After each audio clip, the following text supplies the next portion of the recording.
사연 듣는 걸 정말로 좋아하는데 드디어 사연 신청자 입장이 되어보네요. 저는 과거에 황당하고 어이없는 경험을 한 사람입니다. 저는 남편하고 남들처럼 평범한 계기와 모습으로 만나서 연애를 했고 서로 결혼 생각이 들기 시작했을 때부터 자연스레 부부가 된 모습을 머릿속에 그리게 되었습니다. 그럴수록 결혼에 대한 확신이 생겼던 것 같아요. 제가 전문대를 나왔습니다. 2년제였고요. 대학을 나온 후에는 전공과 하등 상관없는 일을 하면서 지냈습니다. 돈은 그럭저럭 벌었는데 안정성을 따진다면 그렇게 좋은 직장은 아니었지요.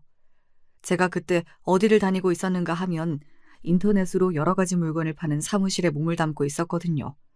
옷도 팔고 인테리어 소품도 팔고 그런 인터넷 사이트가 뭔지 아시죠? 그런 걸 운영하는 곳이었습니다. 그래도 제가 그곳에 초창기 때부터 함께해온 일원이었기 때문에 급여는 적게 받지는 않았어요. 남편은 어찌 보면 우리나라의 전문대라고 할 수 있는 그런 대학을 나왔습니다. 미국에서 학교를 나왔어요. 남편이 미국에서 만 8년을 살다가 온 사람입니다. 영어도 의사소통에 문제 하나 없이 잘해요. 남편이 또 집에서 막내예요. 남자만 셋인 집에서 막내입니다. 자기 형들보다 남편이 많이 누리고 살면서 자랐고요. 막내라도 많이 배우고 많이 세상을 봐야 한다는 일념 아래 가족들이 팍팍 밀어줘서 미국도 갔던 것입니다. 시댁은 방앗간을 오래 한 집안이었습니다. 시아버지께서는 방앗간 일을 종종 도우시며 작게 철물점을 운영하셨고요. 이 철물점은 원래 시아버지께서 하려고 하셨던 게 아니라 고향 친구분이 차리셨던 것을 얼떨결에 잠시 몇 달 맡아주셨다가 그대로 주인이 되어버리신 경우였답니다. 그놈이 몸이 아파서 죽겠다고 하니까 나 말고는 가게를 봐줄 사람이 없다고 해서 내가 의리로 수락을 했던 것인데 그놈 자식이 제발 몸 낫게 해달라고 생긴 게 험하고 말투도 험하긴 해도 심성은 고운 놈이니까 제발 낫게 해달라고 내가 하늘의 기도를 너무 열심히 했었나 봐. 그때는 의료기술도 별로 좋지 않았는데 왜 기적같이 회복이 되고 지랄이람. 아니 글쎄 다 낫더니만 자기는 이제 철물점 따위나 하면서 어두컴컴한 공간 속에 하루 종일 갇혀서 살긴 싫다고 하는 거야. 다시 살아났으니 이제는 마음이 가는 대로 살고 싶다는 지랄을 떨면서 나한테 가게를 줘버렸던 거지. 나 원참. 이놈의 가게를 내가 기회를 파서 어디 팔아치워야지. 그러다가 한 해가 가고 두 해가 가고 그러다 보니 세월을 다 맞아버렸네. 시아버지께서는 아직도 눈뜨고 코베인 기분이라 황당하기만 하다고 그러셨습니다. 하지만 정말로 적성에 안 맞으셨다면 그 철물점을 진작에 포기하셨겠지요. 그리고 점점 그 동네 사람들의 신뢰를 얻게 되면서 단골 손님들을 만드시다 보니까 은근히 재미를 붙이셨던 거예요. 시아버지의 고향 친구분은 성격이 괄괄하고 말투가 좀 거친 분이셨는데 시아버지께서는 그렇지 않으셨거든요. 사근사근 친절하게 설명을 잘 해주셨습니다. 특히나 뭘 모르는 아주머니 손님들한테도 무시를 하지 않으시고 설명도 잘 해주신 데다가 바가지를 안 씌우셨어요. 그 당시만 해도 여자들은 이런 거 봐도 모른다고 하면서 무시하고 안 알려주는 분위기가 만연했던 시기니까요. 시아버지의 장사법은 그 동네에 소소하게 화제가 되었고 그러면서 계속 돈이 벌렸던 것입니다. 남는 시간에는 방앗간에 가서 잡일도 하셨고요. 방앗간은 시어머니께서 운영을 하셨는데요. 전적으로 혼자 하시는 건 아니었고 같이 하는 인력이 있었습니다. 누구인가 하면 시아버지의 누나 되시는 분이었습니다. 제 남편에게는 고모요. 그러니까 시어머니 입장에서는 시누이 되시는 분이시죠. 요즘 시대에도 자기 시누이하고 가게를 하라고 그러면 쌍수를 들고 환영할 여자가 몇이나 될까요? 하물며 옛날이었고 더 하물며 고된 방앗간 일이었습니다. 가게도 좁았어요. 별로 넓지도 않았는데 그런 공간에서 시누이와 함께 방앗간을 해야 한다니. 상상만 해도 등줄기가 짜릿해집니다. 너무 소름이 돋아서요. 이런 괴담 같은 현실을 살아내신 시어머니가 정말이지 존경스럽습니다. 시어머니께서 성격이 그렇게 까다롭지 않은 분이라서 가능했던 것 같네요. 그리고 시고모님도 시자 유세를 막 부리고 그러신 분은 아니었다고 해요. 나중에는 건강이 좀 안 좋아지시고 그러면서 귀농을 결심하게 되면서 방앗간은 시어머니 혼자 하시게 됐고요. 늙으셔서 이제 일이 힘들어진 판국에 혼자 하시려니 벅차셨으나 세월을 머금으신 만큼 노련해지기도 하셨으니까요. 도사이셨습니다. 아무것도 모르는 새댁들이 쭈뼛쭈뼛거리며 쑥이 담긴 봉지만 들고 와도 그냥 알아서 다 해주셨다네요. 시어머니의 솜씨는 다 믿고 신뢰한다고 그 주변의 사람들이 입을 모았다지요. 그리고 자연스레 그 방앗간이 동네 사랑방의 역할을 어느 정도 하게 되어서요. 참기름 한 병 사러 오셔서는 왼종일 방앗간에 앉아서 떠들고 가시는 그런 어르신들이 비일비재하였습니다. 철물점과 방앗간은 거리가 가까운 편이라서 시아버지께서 자전거를 타고 슬슬 움직이시면 금방 도착하시는 거리였어요. 그리고 시부모님께서 사들이신 건물은 다른 동네에 있었고요. 아무리 조심하고 입단속을 해도 소문이라는 건 나기 마련이니까 괜히 이쪽 동네에다가 건물을 살 필요는 없지. 괜히 그랬다가 사달이나 나지. 시어머니께서는 그리 보셨고 시아버지 또한 전적으로 동의를 하셨다고 합니다.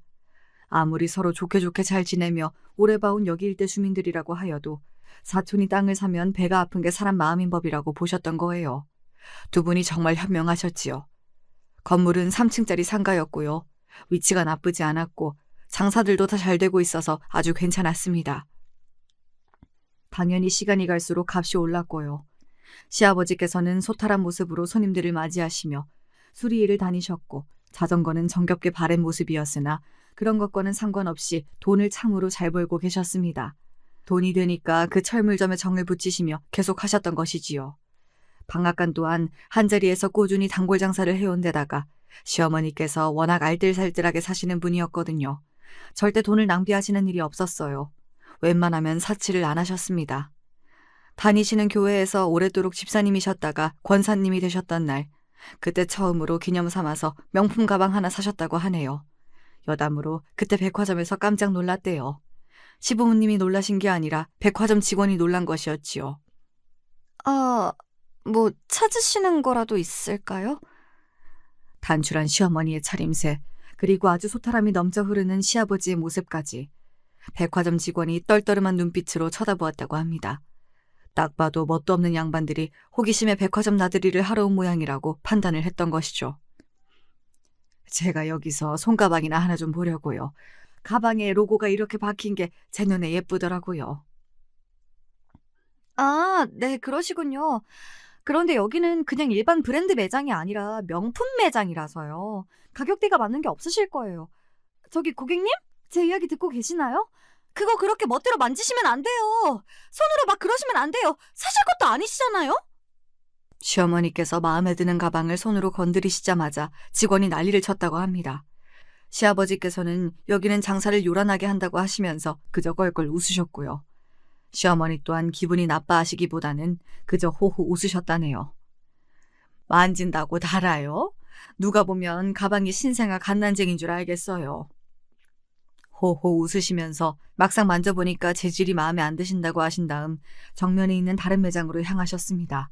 시아버지께서는 그곳 직원들에게 정중하게 목례를 남기시며 시어머니의 뒤를 따르셨고요. 정면에 있었던 다른 매장은 한 단계 더 급이 높은 명품 매장이었습니다. 그래서 시부모님을 상대했던 그 직원이 한숨을 내쉬면서 불신 가득한 눈빛이었다고 하네요. 하지만 잠시 후 더 급이 높은 그 명품 매장에서 시부모님이 구매를 하고 나오신 거예요. 게다가 거기 직원들이 시부모님 등에 대고 공손한 인사를 보냈고요. 그러자 시부모님에게 불신을 가지고 있던 직원이 깜짝 놀랐죠. 그 직원에게 다가간 시어머니께서 말씀하셨습니다. 아까 제가 본 거요. 만져보니까 재질이 별로였는데 그런 재질을 좋아할 것 같은 사람이 방금 떠올랐다는 말이죠. 그러셨어요? 그럼 다시 보시겠어요? 안내해 드릴게요. 여기 자리에 앉아 계시면 제가 직접 가져다 드리겠습니다. 어머, 그러실래요? 여기에 소파도 있었구나? 아이고, 좋아라. 그럼 아까 그거 하고 비슷한 거 2개 정도 같이 볼 테니까 가져다 주실래요? 네, 고객님. 잠시만 기다려주세요. 아까와는 상황이 완전히 달라져 있었다네요. 푹신한 소파 자리로 시부모님은 안내되었고 그러자 다른 직원이 어디선가 음료와 다과를 준비해서 가져오더래요. 시부모님을 불신으로 쳐다봤던 그 직원은 더없이 정중하고 공손한 자세로 가방들을 직접 가져와서 이런저런 설명을 해주었고요. 시어머니께서는 고개를 끄덕끄덕 하시면서 하나를 고르셨습니다. 암만 해도 우리 형님은 이걸 좋아하실 것 같네. 당신 생각도 그렇지요? 글쎄, 나는 모르지. 당신이 모르면 누가 알아요? 누님 본인이 아시겠지. 전화해봐. 그러면 당신이 지금 전화 좀 드려봐요. 나는 어색해서 안 돼. 아휴, 대체 평생을 왜 이런담? 그냥 사. 웬만하면 좋아하시겠지. 저기요. 지금 우리 집사람이 고른 그걸로 주시오. 여기 카드 가져가서 결제해요. 시아버지께서는 골치 아프다는 듯 직원에게 카드를 내미셨습니다. 공손하게 카드를 받아든 직원이 시아버지의 다음 발언에 놀란 표정을 감추지 못하였고요. 결제는 한 번에. 고객님, 혹시 일시불 결제 말씀하시는 걸까요? 네, 그래요. 한 방에 그냥 끝내줘요. 알겠습니다. 고가의 명품 가방을 일시불로 덤덤하게 결제하겠다는 시부모님의 앞에서 그 백화점 직원은 이제서야 진정으로 허리가 깊숙이 숙여졌지요. 거기 직원들이 다들 눈이 커다래져서 적극적인 자세로 시부모님의 뒤를 따라 나와서 인사를 보냈다고 하더라고요. 아주 재미있는 경험이었다고 시부모님께서는 웃으면서 회상을 하셨고요. 시부모님께서는 놀랍게도 그 시절에 중매 결혼이 아니라 연애 결혼을 하신 분이었습니다. 더 놀라운 건 여자 쪽에서 먼저 마음을 표현해서 만나게 된 관계였다는 겁니다. 저희 시어머니 정말 대범하신 분이었지요. 얼굴도 못생겨가지고 사는 형편도 좋지가 못해서 행색도 꼬질꼬질했는데 그래도 나한테 와서 내가 좋다고 말을 꺼냈던 그 용기가 참으로 가상했지. 그 자신감이 대단했어. 옛날 그때를 떠올리실 때마다 시아버지께서는 입가에 웃음이 지어지는 모양이었습니다. 그런 이야기가 꺼내실 때마다 시어머니께서 짜증스레 눈을 흘기시는 그 반응이 재미있어서 그러시는 것 같기도 하였고요. 어쨌거나 두 분이 결실을 맺었다는 게 중요한 거 아니겠어요. 첫 아들이 태어났고 시어머니께서 처음부터 아들을 낳으셨다는 것에 무척 기뻐하셨다고 합니다. 그리고 이윽고 두 번째로 아들이 태어났지요. 아들만 연속으로 낳다니 시어머니께서는 무척이나 뿌듯해하셨다고 합니다. 하지만 천천히 눈을 돌려서 보니까 당신의 시댁에는 고추밭이 풍년이었습니다. 시어머니의 시어머니, 즉 당시에는 살아계셨던 저희 시어머니 되시는 분께서 말씀하셨습니다. 다음번에는 꼭 딸을 낳아라. 객기를 부리며 싫다고 대답할 수도 없었습니다. 가만 보니까 당신의 친정에도 고추밭이 일구어지고 있었거든요. 시어머니께서는 근심에 잠기셨지요. 첫째, 둘째와는 다르게 조금 터울을 두고서 셋째가 태어났어요. 그리고 또 아들이었습니다. 당신의 친정 식구들이 크게 실망을 해서 입맛이나 멋쩍게 쩝쩝하시는 모습을 시어머니께서는 보고 마셨습니다. 분노의 결심이 섰지요. 너는 우리 집의 셋째이자 막내야. 알았지? 더 이상 나는 자식을 안 낳을 테니까. 시어머니께서는 넷째는 없다고 못을 박으셨습니다.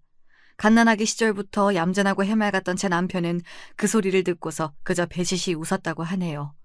양가의 어른들은 그러면 앞으로 영원히 딸을 안 낳을 거냐고 잔소리를 하셨습니다. 그 앞에서 시부모님께서 이렇게 대답을 하셨지요. 넷째를 낳으면 넷째도 아들일 것만 같다고요. 그래서 그 다음부터는 아무도 넷째 이야기, 딸 이야기를 시부모님의 앞에서 안 꺼냈다고 합니다. 딸이기를 유독 염원했던 상황에서 나온 아들이라 그랬을까요? 막내인 제 남편은 자기 형들보다 애교가 좀 있는 성격이었어요. 어렸을 때부터 원래 그랬고요. 그러면서 사랑을 독차지하게 되었습니다. 시부모님께서는 열심히 성실하게 부지런 떨며 사신 덕분에 금전적인 부분에서는 날이 갈수록 아쉬운 게 없어져 갔으나 단 하나 마음을 복잡하게 하는 문제가 있었죠. 소위 가방끈이라고 여겨지는 그 문제였습니다. 학력, 학벌 말이에요. 시아버지께서는 고등학교, 시어머니께서는 중학교까지 나오신 분들이었고요. 두 분은 옛날 분들이라서 그렇다고 치는데 자식들이 관건이었지요. 첫째인 제 큰아주버님이 학창시절을 보내실 때에는 시댁의 형편이 대단히 윤택하지 못했습니다. 그리고 그때까지만 해도 체계적으로 학업 지원을 해줘야 한다든지 이런 쪽으로 아무도 생각을 못하고 있었거든요. 만약에 지원이 뒷받침되었다면 큰아주버님은 결과를 좀 내셨을 법한 인물이었는데 이 점이 아쉽습니다. 그저 그런 4년제 대학을 나오셨고요. 그런 수준의 대학의 공통점이라고 한다면 졸업을 해서 취업시장에 나갔을 때 어떤 면으로 보더라도 무조건 애매하다는 것이었습니다. 큰아주버님은 평범한 중소기업에 들어가서 일을 하시다가 미래가 안 보인다는 생각으로 철물점이나 방앗간 일을 기웃거려 보았으나 적성에 조금도 맞지 않았지요.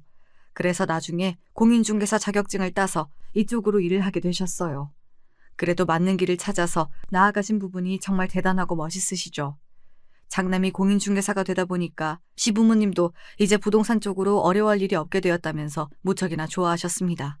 둘째가 작은 아주버님이신데 그저 그런 4년제 대학을 목표로 하셨다가 미끄러지셨습니다. 재수를 한 끝에 그저 그런 4년제 대학에 들어가셨어요. 누가 굳이 물어보지도 않지만 내가 그 대학을 재수해서 들어갔다는 건 아무튼 비밀이야. 그 정도 대학은 재수를 해서 들어가는 법이 거의 없었으니까요. 그 정도 대학에 다니다가 자퇴를 하고 재수를 해서 더 좋은 대학에 가는 경우는 많았지만요. 작은 아주버님이 하마터면 재수가 아니라 삼수를 할 뻔했다는 것은 더더욱 비밀이었습니다. 심지어 성적 관리도 잘 안 되었다고 하네요. 그걸 들고서 괜찮은 회사에 들어가는 것은 불가능이었고요. 성적은 안 보고 대학 간판 정도만 보는 흔하게 널린 중소기업에나 들어가실 수 있었죠. 문제는 그런 곳에서도 작은 아주버님은 적응을 못하시고 배우는 게 느리셔서 헤매다가 그만두셨다는 것입니다. 그만두셨던 과정이 사실은 쫓겨나는 모양새였다는 것은 비밀입니다. 이렇듯 비밀이 많기도 한 작은 아주버님은 기세 좋게 철물점 일을 해보겠다고 하셨다가 시아버지의 혈압을 터뜨릴 뻔하셨고요. 방앗간 일을 돕겠다고 하셨다가 시고모님께 주걱으로 머리를 맞으셨습니다. 가실 데가 없었어요. 그런 작은 아주버님을 치근하게 바라봐준 사람도 있던 모양이었습니다. 사람이 죽으라는 법은 없나 봐요. 대학을 같이 다녔던 작은 아주버님의 동기가 알고 보니 집안이 인테리어 사업을 하는 경우였던 거예요. 야, 너 나랑 다니면서 일이나 배울래? 됐어. 이번에는 일하다가 내 꼬라지가 답답하다면서 페인트통으로 맞을까 봐 겁이 난다. 그렇게 머리 쓸 일도 없어. 그냥 하라는 것만 하면 돼. 일단 해보고 괜찮은지 한번 생각을 해봐. 그래? 형이 그렇게까지 말을 한다면요. 한번 해볼게. 작은 아주버님의 대학 동기는 동기이긴 했으나 나이가 2살 더 연상이었습니다. 그렇습니다. 그분도 현역 입학이 아니었던 거예요. 그래서 두 사람이 더 잘 맞았나 봐요. 작은 아주버님은 얼떨결에 그렇게 인맥으로 인테리어 쪽 일을 시작하게 되셨고 의외의 적성을 찾으셔서 그쪽 업계에 눌러 앉으셨습니다. 이래서 사람 일은 모르는 거라고 하는가 봐요. 아주버님들 두 분이 이런 것만 봐도 왠지 결이 다르시지요. 성격이 모나지 않고 둥글둥글하다는 점은 아주 두 분이 비슷하시답니다. 시부모님께서 그러신 분들이라 아주버님들도 분쟁 싫어하고 머리 아픈 일은 슬그머니 외면하는 기질이 비슷하게 있는 것 같아요. 그런 두 분이 억센 배우자들을 동일하게 맞이했다는 점이 아주 재미있는 대목입니다. 시댁에서 아쉬워했던 점이 바로 가방끈의 길이잖아요. 사람이 재력을 얻고 나면 권력을 탐하게 된다는 말처럼 그랬던 것 같아요. 이왕이면 시부모님께서 당신의 자식들이 엘리트 소리 좀 듣고 산 여자들과 결혼하기를 원하셨습니다. 그래야 태어날 손주들의 공부머리가 좋지 않겠냐는 생각도 좀 하셨고요. 돈은 크게 개의치 않으니 집안 형편이 어찌됐든지 간에 공부를 아주 잘하는 며느리들을 데려오라고 두 분은 아주버님들을 향해 일찍이 당부를 해놓으셨습니다. 그리고 아주버님들은 두 분 다 서울대를 나온 여자들과 결혼을 하셨습니다. 학벌주의, 명문대의 최고봉이라고 할 수 있는 바로 그 서울대 말입니다. 제가 어쩌다가 서울대 출신들과 동서지간이 되었는지 이런 앞날이 펼쳐져 있을 줄은 상상도 못하는 채로 저는 유년 시절을 보낸 아이였네요. 저의 지난 이야기를 좀 해볼까요? 제가 기억하는 한 아주 어렸을 때부터 집안의 분위기는 좋지 못했어요. 친정아버지라는 인간은 아무런 도움이 안 되었습니다. 친정엄마의 얼굴은 자주 얼룩덜룩하게 물들어 있었어요. 파란색, 보라색. 엄마의 얼굴에 물들어 있는 멍자국들을 쳐다보며 저는 자랐습니다. 황당한 건 말이죠. 아버지가 먼저 만나자고 사정사정을 해서 두 분이 처음에 교제를 시작했던 사이라는 것입니다. 결혼도 아버지가 적극적으로 말씀을 먼저 꺼내신 거였고요. 어디서부터 잘못된 것이었는지 이제는 아예 모르겠다. 아무 생각도 안 들어. 얼굴에 멍이 크게 들어있을 때면 부끄러워서 식당 일도 못 나가셨습니다. 사람들이 수군거렸으니까요. 그럴 때면 엄마는 기력 없이 한숨만 내쉬며 집안에 앉아 계셨지요. 엄마가 말씀하시기를 아버지가 분명 처음에는 안 그런 남자였다고 하셨어요. 전혀 안 그랬던 남자가 결혼을 하고 난 뒤로부터 서서히 본색을 드러냈고 아이가 태어난 뒤로는 매사에 시큰둥한 모습을 보이더니 그때부터 시간이 점차 흐를수록 욕설은 기본이고 주먹도 쓰고 발도 쓰는 무례한이 되어갔다는 게 아버지를 옆에서 지켜보신 엄마의 증언이었지요. 저희 가족의 모습을 지켜본 사람들이 말했습니다. 왜 진작에 끝내지 못했고 도망치지 못했냐고요. 엄마는 죄가 없었고 내도록 당하며 고통을 받으셨는데 사람들은 엄마를 향해 손가락질하면서 왜 멍청하고 어리석게 답답하게 살았냐면서 욕을 했습니다. 외가는 가난했습니다. 엄마는 중학교까지만 나오셨고 고등학교는 나중에 검정고시를 따로 보신 분이었어요.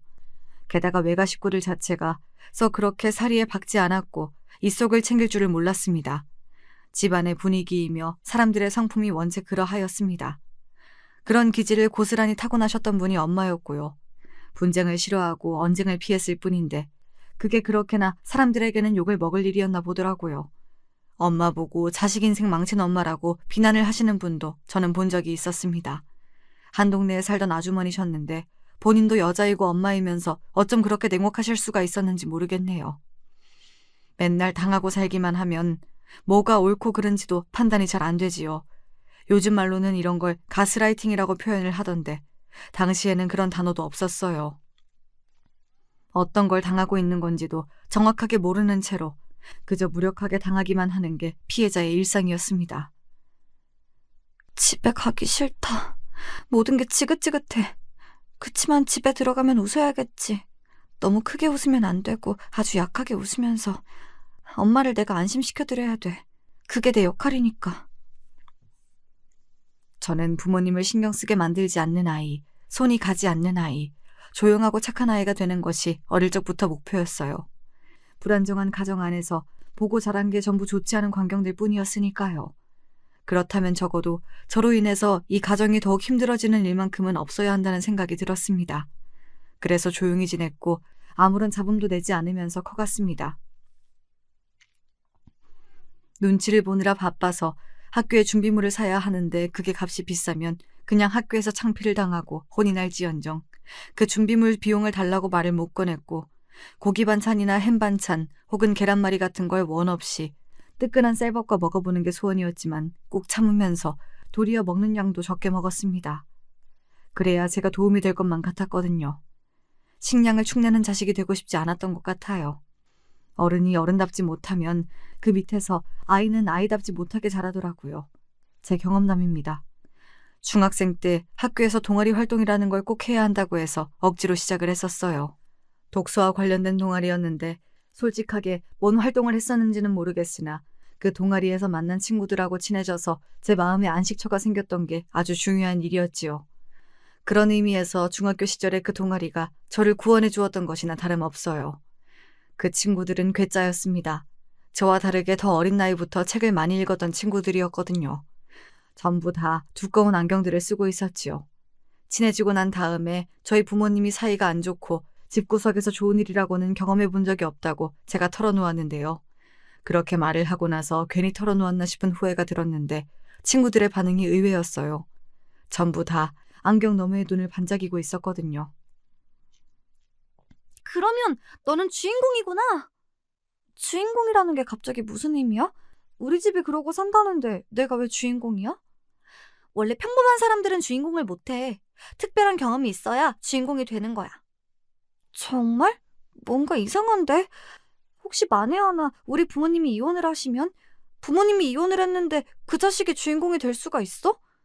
나는 잘 모르겠지만 어쨌든 주인공이라는 건 가족이 제대로 있어야 하는 거 아니야? 네가 책을 많이 안 읽어서 뭐를 잘 모르는구나. 시련의 산을 넘고 또 넘고 그러면서 주인공의 이야기가 완성이 되는 거야. 너 말고 나머지 우리들은 전부 집에서 아무 일도 없어. 그냥 맨날 똑같이 지루하게 지내는 게 전부야. 그러니까 여기 있는 사람들 중에서 주인공을 뽑는다면 그건 바로 너야. 너희들 정말 생각하는 게 특이하다.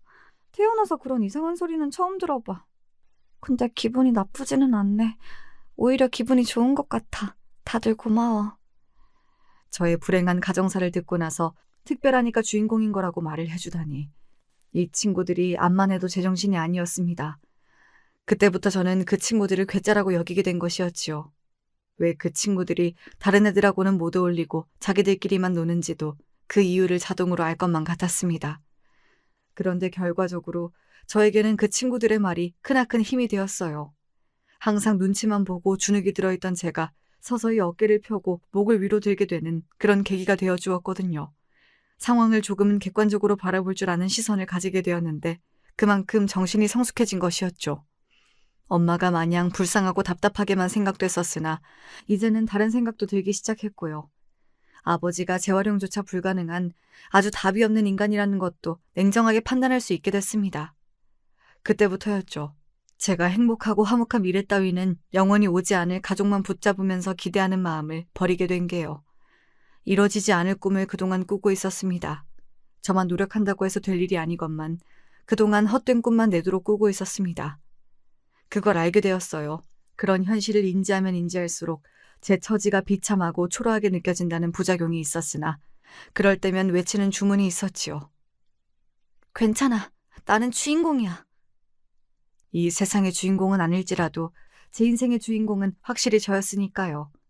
부모님의 문제와 상관없이 제 일상에 집중하면서 제 인생에서 다시는 돌아오지 않을 학창시절을 최대한 즐기고 누리려고 노력을 했습니다. 고등학교 시절에는 아르바이트를 하면서 제 용돈을 벌었고요. 그리고 고등학교 졸업 전에 부모님이 이혼을 하셨습니다. 이혼 사유는 아주 간단하고 명료하였습니다. 아버지가 바람이 나셨기 때문입니다. 아버지는 새 여자와 새 출발을 하기 위해 처자식을 버리고자 하였습니다. 엄마는 울부짖으셨습니다. 그러면 내 인생에 남는 게 뭐야? 멍이 들 정도로 당신의 가슴을 세게 두드리며 한탄을 하셨고 저는 그런 엄마의 팔을 잡아드렸지요. 엄마, 그냥 이참에 아버지하고 끝내세요. 너는 모르는 소리 하지 마라. 내가 누구 좋으라고 이혼을 해줘. 누구 좋으라고. 엄마 좋으시라고요. 뭐? 내가 지금 억울하고 분해서 죽겠는데 이혼을 하는 게 어떻게 나 좋은 일이라는 거야? 그게 말이나 되니? 네. 지금 이혼 안 하시고 그렇게 악에 받쳐서 아버지를 붙잡으시잖아요? 그러면 모래를 쥐고 계시는 거나 다름 없어질 거예요. 모래는 결국 손가락 사이로 다 빠져나가겠죠. 엄마가 이혼을 안 해주셔도 아버지가 그 여자랑 같이 사는 걸 막으실 수가 없잖아요. 그럼 결국 엄마만 고통스러운 거죠. 엄마의 인생은 계속 아버지한테 잡혀있는 것이 되겠지요. 분하고 억울하고. 그렇다고 해서 인생을 바로잡을 기회를 놓치지 마세요. 이제라도 다르게 사셔야죠. 그냥 내려놓으세요. 다 내려놓고 엄마의 인생을 찾으세요. 엄마의 인생은 엄마가 주인공인 거예요. 네가 언제 이렇게 다 커버렸니? 네가 그런 생각까지 할 수 있는 애였어? 제가 벌써 18살인데요. 엄마가 저를 보지 않고 계시는 동안에도 저는 무럭무럭 자라고 있었어요. 엄마는 당신의 두 손에 얼굴을 가득 묻고 한참이나 흐느껴 오셨습니다. 저는 이 흐느낌이 먹고 나면 두 분의 결혼 생활도 끝이라는 직감이 들었습니다. 엄마는 얼마 되지도 않는 집안의 재산을 거의 대부분 차지하는 것을 조건으로 이혼을 하셨습니다. 자식인 저를 엄마가 전적으로 책임지게 되셨기 때문에 그 돈이라도 챙길 수 있었던 것이죠. 엄마는 이제 아무런 미련도 후회도 없다는 얼굴로 아버지와 이혼을 하셨는데요. 그때 아버지의 표정이 참으로 묘하게 보였어요. 엄마가 당신에게 처절하게 매달리는 모습을 기대하셨던 걸까요? 웃기지도 않네요. 저는 후련한 기색으로 덤덤하게 아버지를 바라볼 뿐이었고요. 마지막으로 꾸벅 인사를 남긴 게 전부였던 저와는 다르게 아버지는 복잡한 시선으로 저를 끝까지 바라보고 계셨습니다. 가장의 역할도 못했던 주제에 바람이 난 여자와 꼭 결혼을 하고 싶어 하셨던 이유가 있더라고요. 첫째로는 그 여자가 돈이 좀 있는 여자였기 때문이고요. 둘째로는 그 여자가 임신을 했기 때문입니다. 저희 부모님이 이혼을 하셨을 때는 그 여자가 이미 거의 만삭에 가까웠고요. 참고로 그 여자 또한 아버지가 두 번째 결혼이었는데요. 첫 번째 결혼은 사별로 끝이 난 모양이었어요. 사별한 배우자와의 사이에서 아이가 하나 있었고요. 아들에게는 아버지가 꼭 필요하다는 논리를 들며 저희 아버지와 그 여자가 그렇게나 열렬히 붙어먹었던 모양입니다. 두 사람이 얼마나 추잡한 새 출발을 해서 살든 말든 저는 관심이 없었지요. 엄마 또한 부디 그러시기를 바라는 마음으로 살았습니다. 공부에 큰 흥미도 재능도 뜻도 없었던 저는 대학을 아예 안 갈까도 싶었으나 학비가 거의 들지 않는 데다가 취업에도 도움이 될 것 같은 전문대가 보여서 그곳에 진학을 했던 거예요. 중학교 동창인 괴짜 친구들하고는 성인이 된 후에도 연락을 꾸준히 주고받았는데요. 여전히 독특한 생각들을 하고 사는 그 친구들 덕분에 저는 항상 열린 눈과 귀로 살아가는 사람이 될 수 있었던 듯 싶어요. 인터넷 쇼핑몰을 본격적으로 운영하는 곳에 들어가서 물건의 종류와 상관없이 다 동일하게 들여와서 판매를 해야 한다는 아이디어도 내게 되었고요. 처음에는 빈약하기 짝이 없는 작은 사무실이었지요. 초반에 휘청휘청하면서 위기도 맞이하였고요. 그러나 저는 의리를 지키며 자리를 지켰습니다. 그렇게 지내던 중에 의리 없기로는 제 인생에서 최고봉인 인물이었던 아버지에게서 연락이 왔던 것입니다. 정확히는 엄마에게 연락이 온 걸 제가 전해 들은 것이었고요. 네? 아버지가 돈을 그렇게나 많이 버셨다고요? 사업? 주식? 뭔지 잘 모르겠지만 어쨌든 하는 것마다 전부 잘 되셨다는 것만은 알겠어요. 그런데 제가 궁금한 건 그렇게 버신 재산을 왜 저희한테 주신다는 거예요? 갑자기요? 그게 네 아버지가 벌을 받은 모양이야. 벌을 받았다면 그렇게 부자가 되지도 않으셨겠죠. 그게 아니라 지금 네 아버지 몸이 많이 안 좋다고 그러네. 아무래도 살 날이 그리 오래 남지 않은 모양이야. 아버지가 그러면 시한부라는 소리예요? 잠깐만요. 그렇다고 쳐도요. 그 바람 피워서 결혼한 여자가 있잖아요. 아버지 애를 임신했던 거 아니었어요? 그 애가 이제는 지금 학교를 다니고 있을 텐데요. 아, 그 여자가 원래 키우고 있던 자기 아들도 있을 테고요. 자기 애가 아니라더라. 네? 설마 그 여자가 아버지의 아이를 임신한 게 아니었다는 이야기예요? 엄마가 한숨을 크게 내쉬시는 앞에서 저는 말문이 막혀버린 상태였습니다. 아버지는 그 이후로 운수가 대통하셔서 돈길만 걸어오신 모양이었어요. 그런데 정말 기가 막힌 일이 있었던 것입니다. 아버지와 바람난 그 여자, 그러니까 상간녀 사이에서 태어난 아이가 아버지의 친자가 아니었던 거예요. 아이가 너무 얼굴이 외탕만한 것 같아서 아버지는 진작에 의심을 하고는 계셨다네요. 그러던 어느 날 아버지는 계속 몸이 안 좋아서 큰 병원에 가서 검사를 받으셨고 당신에게 남은 시간이 그리 얼마 되지 않는다는 걸 알게 되셨습니다. 청천벽력이었으나 주저앉아 계실 수만은 없어서 얼른 움직이셨는데 가장 먼저 하신 게 친자 검사였던 거예요. 아니나 다를까 그 아이는 상간녀하고만 피가 이어진 관계였고 아버지와는 피 한 방울 안 섞인 관계였습니다. 게다가 원래 상간녀가 자기 전남편 사이에서 낳아서 기르고 있던 아들은 커갈수록 통제 불가능한 사고뭉치가 되어 있었지요. 치료의 희망은 없고 살 때까지 살다가 가는 수밖에 없다는 걸 병원을 돌며 재차 확인받으신 아버지의 머릿속에 엄마와 제가 떠올랐습니다. 그리고 제가 정말 시도도 못한다는 말처럼 아버지와 생긴 게 진짜 판박이었거든요. 성격은 전혀 안 닮았는데 외모가 정말 자랄수록 아버지와 비슷해진 경우입니다. 특유의 인매나 끝이 뾰족한 턱은 그대로 복사를 해놓은 수준이었고요. 상황이 그렇게 흘러가자 아버지는 상간녀에 대한 괘씸함과 저와 엄마에 대한 죄책감, 그리고 친자식에게 재산을 남겨주고 싶다는 바람이 드셨습니다. 그래서 연락을 해오신 것이었어요. 이 엄청난 일을 어찌 마주하면 좋을지 한숨만 나오는 상황이었는데 남은 시간은 별로 없었고 가능한 한 빨리 재산의 정리가 이루어져야 하는 상황이었습니다. 아직 그 상간녀는 아버지가 시한부라는 걸 몰랐거든요. 그러나 들키는 건 시간 문제였고 재산 정리를 아버지는 빨리 하고 싶어 하셨어요. 무력하고 멍청했던 게 과거의 나였는데 이제는 지금만큼은 절대 그래선 안 되겠지. 우리 딸을 위해서라도 내가 정신 차리고 움직여야겠어. 엄마는 전에 없이 열의가 가득한 눈빛을 하셨습니다. 그리고 재산 문제에 있어서 아버지와 단 둘이 단판을 짓겠다고 하셨어요. 저는 엄마가 내리시는 결정을 존중하겠다고 하였고요. 결과적으로 아버지의 모든 재산이 친자식인 저한테 왔습니다. 아버지는 당신의 피를 이어받은 이 세상의 유일한 자식에게 모든 걸 주고 떠나셨지요. 그 상간녀 측은 얻을 수 있는 게 없었습니다. 아버지가 미리 다 손을 써놓고 정리를 다 하셨던 데다가 돌아가시기 단 며칠 전에야 시한부라는 사실을 상간녀 측이 알았거든요. 아버지나 상간녀나 똑같이 벌을 받게 된 모양새로 결론이 났습니다. 아버지가 떠나신 이후 엄마는 외가로 가셔서 외할머니와 둘이 지내셨고요. 저는 열심히 사회생활을 하다가 남편이라는 인연까지 만나게 됐던 거예요. 미국에서 지냈던 것 덕분인지 뭔지 남편은 마냥 해맑고 편견도 없고 긍정적이었습니다. 저의 어두웠던 유년 시절을 떠올리며 남편이 부럽기도 하였네요. 이혼 가정에다가 전문대 졸업, 안정성 측면에서는 탄탄하지 못한 직장까지. 저의 이러한 조건들만 보자면 남편에게 많이 못 미쳤다고 볼 수 있었죠. 하지만 남편은 그런 걸 전혀 따지지 않았고요. 그냥 제가 좋다고 했어요. 저도 그런 남편이 좋았고 저희끼리 꼭 붙들고 있는 모습을 보신 시부모님께서도 너그러이 고개를 끄덕여 주셨습니다. 서울대 나온 며느리를 이미 둘씩이나 봤는데 더 이상은 바랄 것도 없어. 뭘 따지겠나? 우리 막내가 좋다고 하면 그걸로 된 거지. 막내 아들 사랑이 지극하신 시아버지께서는 흐뭇한 눈빛으로 저를 바라봐 주셨습니다. 전문대를 나오면 뭐 어때? 사는데 지장 없는 곳을. 새며느리가 서울대를 나왔으면 그건 또 그거대로 골치 아파져서 안 돼. 잘난 척하는 주둥이가 하나 더 늘어나는 거잖아. 아이쿠야, 더는 안 되지.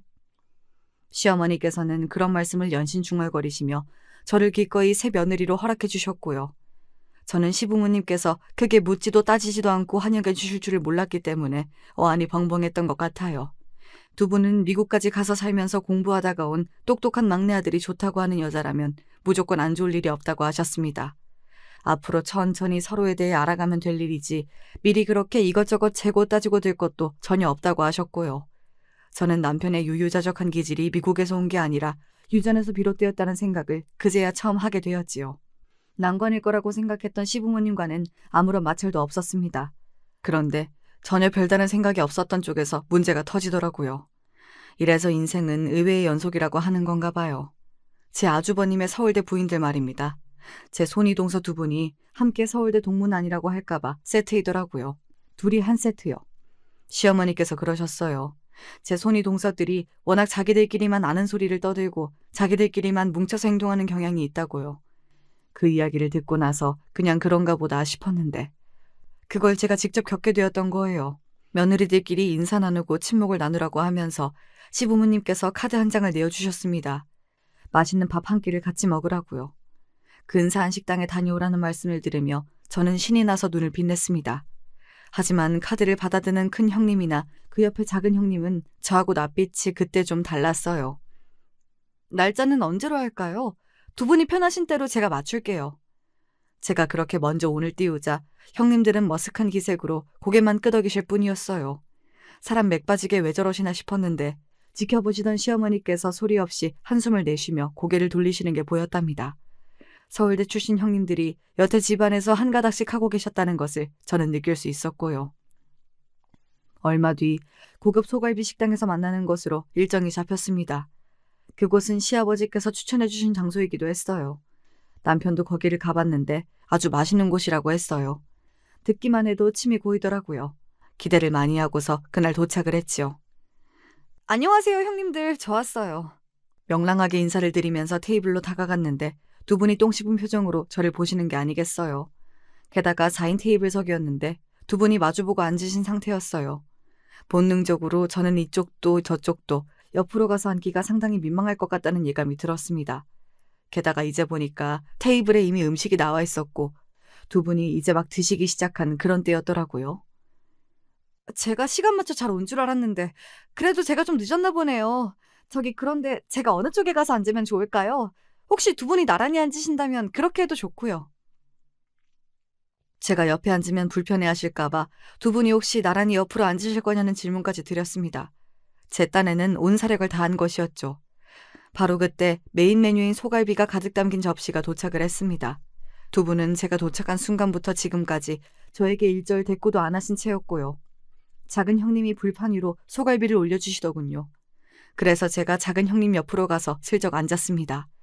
그러자마자 큰 형님이 젓가락을 테이블 위로 소리나게 내려놓으셨어요. 밥맛 떨어지게 진짜. 그러더니 짜증을 내시더라고요. 그것도 저를 보시면서 말입니다. 며느리들끼리 맛있는 음식 먹으라고 시부모님께서 마련을 해주신 자리였고 저는 새 며느리 된 입장으로 그냥 왔을 뿐인데 이렇게 불청객 취급을 받아야 할 일인가 싶어서 어리둥절했습니다. 화도 안 났고 그냥 당황스러웠어요. 큰형님이 혹시 어디 아프신 건가 싶기도 했습니다. 하지만 그때 제 옆에서 작은 형님이 한숨을 푹 내쉴 때부터 이 두 분이 작당을 하셨다는 걸 알게 되었지요. 그러게요. 갑자기 이 식사의 품격이 확 떨어지는 것만 같아요. 뭔 놈의 품격이냐고 묻고 싶었습니다. 당장 따져 물을까 하다가 어디까지 가나 보자 싶어서 형님들을 번갈아 쳐다봤지요. 그랬더니 큰형님이 피식 비웃으면서 저한테 이러시더군요. 눈치가 없나 봐? 살면서 그런 소리 꽤 들었지? 눈치 없다는 소리. 글쎄요. 별로 그런 소리는 들어본 적이 없는데요. 제가 지금 이 상황이 어떻게 된 건지 모르겠거든요. 이런 걸 보면 제가 눈치가 되게 좋은 사람은 아닌 것 같네요. 그러니까 말씀을 해주시겠어요? 지금 저를 왜 이렇게 불편하게 대하시는 건지? 당연히 불편할 수밖에 없는 거 아닌가? 머리가 달렸으면 생각이라는 걸 해봐. 어디 이름 없는 대학 같지도 않은 전문대를 나온 주제에 어떻게 서울대를 나온 우리하고 다짜고짜 맘먹으려고 들어? 네? 제가 지금 잘못 들은 거 아니죠? 서울대 나오신 게 그래서 뭐요? 전문대를 나온 제가 서울대를 나오신 두 분 앞에서 고개를 조아리며 겸상을 해도 되는지 정중하게 여쭈고 허락을 구하기라도 했어야 했다는 건가요? 설마 그건 아니죠? 제정신이라면 그런 발상은 못 하실 거라고 믿어요. 뭐야? 말하는 꼬라지가 아주 대단하다. 역시 못 배워 처먹으면 수준이 저급할 수밖에 없구나. 그런 식으로 우리를 끌어내리려고 얄팍한 수를 써봤자 소용없어. 안 통하니까. 좋은 말로 할 때 사라져. 두 분 어쩜 이렇게 유치하세요? 서울대고 나발이고 나이 먹고 이러는 거 너무 유치한 거 아닌가요? 아버님, 어머님한테 다 말씀을 드려야겠네요. 두 분이 이런 분들인 줄 몰랐습니다. 제가 단호하게 말씀을 드리자 두 분이 동시에 저를 비웃으셨어요. 집안에서 사랑받으며 커온 막내 아들의 옆자리를 꿰찬 것 하나로 너무 기세등등한 것 아니냐며. 그래봤자 저라는 인물 자체는 아무 보잘것 없으니 서울대 출신인 본인들하고는 게임이 안 된다고 하셨습니다. 작은 형님은 저보고 이만 꺼지라는 듯 팔로 저를 슬쩍 밀어내기까지 하셨어요. 그래서 제가 친절하게 밀려나 드렸고요. 미련 없이 그곳을 나와서 시댁으로 향했습니다. 그리고 몇 시간 뒤 시댁으로 오라는 호출을 받고 형님들이 삐딱한 자세로 입장을 하셨죠. 근데 시부모님, 아주버님들, 제 남편까지 다 모여있는 것에 흠칫하셨습니다. 편파적이고 편향적인 수준 낮은 고자질 하나로 지금 이런 자리가 만들어졌다는 게 믿어지지가 않네요. 큰형님이 근엄하게 외치셨고 작은 형님도 따라서 입을 열려던 그 순간이었습니다. 작은 아주버님이 다급하게 자기 부인의 팔을 잡아 끈 것이죠. 그리고 얼른 귀에 속닥거리셨어요. 귓속말을 들으신 작은 형님의 낯빛이 창백해졌죠. 저는 그렇게 생각 안 합니다. 아까는 식당에서 저희가 실수를, 아니지, 잘못을 명백히 저질렀거든요. 너무 큰 잘못이었고 반성을 하고 있습니다.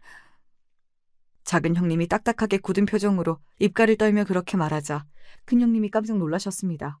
갑자기 미치기라도 한 거냐고 작게 물으셨는데 다른 사람들한테도 다 들렸습니다. 왜 그러냐는 채근이 이어지자 작은 형님이 결국 이렇게 외치고 마셨어요. 200억대 자산가라고 하잖아요. 빌딩 주인이라고 하는데 그럼 어떡해요? 홧김에 외치시고는 민망하며 헛기침을 하셨고요. 큰형님은 어안이 벙벙한 채로 저를 보셨다가 다른 사람들을 보셨습니다. 공인중개사인 작은 아주버님이 측은한 눈빛을 보내시며 고개를 끄덕이셨고 그걸 보신 큰형님이 그제서야 입을 틀어막으시며 자리에 주저앉으셨어요.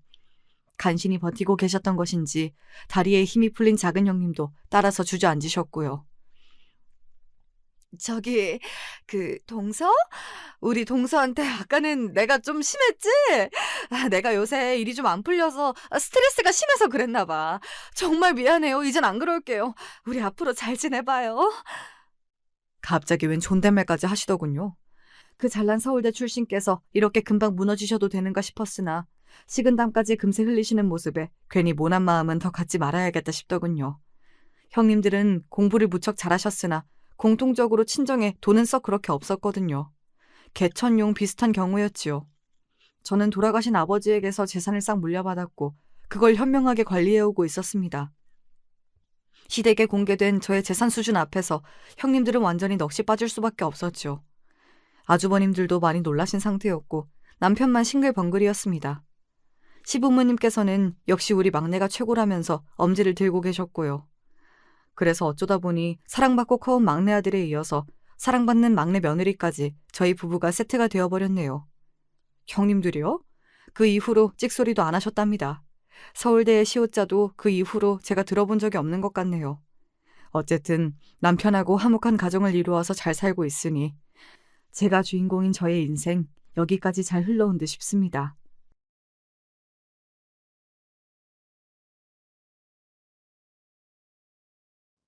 항상 팔불출 같다고 할까봐 남편 자랑을 어디 가서 하지 않았어요. 우리 남편은 저한텐 아빠고 오빠고 히어로거든요. 저렇게 얘기하면 어이없어 하는 사람도 있었고 눈꼴 싫어하는 사람들도 있었어요. 그래서 그 후로는 속으로만 몰래 자랑스러워 했었는데 오늘은 사연 채널에 우리 남편 자랑을 좀 해보려고 해요. 남편은 화학공학과 교수예요. 대기업과 연계되어 있는 사업도 워낙 많고 나라에서 주관하는 프로젝트도 참여하고요. 일이 워낙 많다 보니까 같이 업무를 하는 조교도 여럿이고 행정 업무, 기본 사무만 봐주는 직원들도 있어요. 보통은 대학 본관에 소속되어 있는 사람들이 많은데 저는 예외로 프로젝트 사업할 때 들어온 사무 직원이었어요. 워낙 처리해야 하는 서류도 많고 이리저리 전화 받고 서류 발송하고 팩스 보내야 하는 일들이 너무 많은 바람에 고졸인 제가 일을 하게 됐어요. 정말 운이 좋았죠. 사실 고졸이라고 아무나 들어올 수 있는 건 아니었지만 제가 컴퓨터 자격증이 많아서 업무에 많이 능숙하고 전산 회계를 할 줄 알았기 때문에 일을 하게 됐어요. 남편은 경상도 사람이고 완전 친드레 스타일이에요. 좀 많이 무뚝뚝하거든요. 근데 참 믿음직하고 거짓말도 안 해요. 그래서 믿을 수 있는 사람이라 결혼했답니다. 그렇다고 센스 없고 무심하진 않아요. 그래서 제가 참 좋아하는 것 같아요. 남편은 자수성가해서 참 부지런해요. 부지런하고 성실한 게 얼마나 대단했으면 이리저리 다 소문이 나서 곳곳에서 여러 프로젝트를 남편이 맡아주길 바래요. 특히 남편은 어떤 일이라도 남한테 미루는 걸 제일 싫어해요. 항상 매의 눈으로 모든 사람들을 예의주시하고 잘 살펴보는 사람이에요. 전 제가 좋아하는 거에 관심이 있고 사실 주변은 크게 살피지 않으려고 하는 편이거든요. 그래서 남편이 절 주시하고 있는 것도 사실은 잘 몰랐어요. 남편을 처음 만났을 때 남편은 33살이었어요. 나이도 젊은 데다 능력 있는 교수였던 남편은 제가 다른 사람들이랑 행동하는 게 다르단 걸 남편은 알고 관심을 가지고 있었나 봐요. 전 식물을 많이 좋아하거든요. 식집사라서 어릴 때부터 화분에 허브들을 키우고 죽은 식물들한테 정성을 들여서 키워내는 걸 좋아했어요. 사무실 안에 화분들이 시들시들 하길래 햇빛도 볼 수 있게 집에 남는 식물 등 가져와서 좀 켜주고 식물 비료도 좀 줬더니 금방 또 잘 자라더라고요. 그리고 먼지 제거하는 걸 좋아해서 잘 닦고 다녔어요. 이건 유튜브에서 배운 꿀팁인데 물에 린스를 섞어서 분무기로 뿌리고 닦으면 먼지가 잘 앉지 않는다고 하더라고요. 그래서 자주 닦고 다녔더니 한결 사무실이 쾌적해졌어요.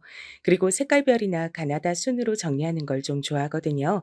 남들 모르게 조금씩 조금씩 해놨더니 비품 찾는 것도 빨라지고 서류 찾는 것도 너무 편해졌어요. 컴퓨터에 저장되어 있는 서류들도 마찬가지고요. 계속 종류별로 분류를 해놔요. 그리고 업무 처리가 편하게 매뉴얼을 만들어서 계속 업그레이드를 시켰어요. 여기 일에 맞춰서 보고서나 문서 서식들도 다 만들어뒀고요. 새로운 사람이 오면 모든 업무가 체계화되어 있어서 많이 놀라더라고요. 처음 와서 일하는 사람도 한 번에 다 알 수 있도록 정리된 업무 안내서를 주거든요. 그걸 보고 두 번째로 놀라요. 이거 정리하신 분 누구냐고요. 그럴 때마다 정말 보람 있더라고요. 어떤 직원은 여기는 자동으로 모든 게 다 업데이트되는 프로그램을 쓰는 줄 알았대요. 저는 그냥 조용히 웃었는데 교수님이 얘기하시더라고요. 그거 미나 씨가 다 한 거예요. 여러분들은 잘 몰랐겠지만. 다들 네? 에이 설마 이런 반응이면 한 말씀 더 하셨어요.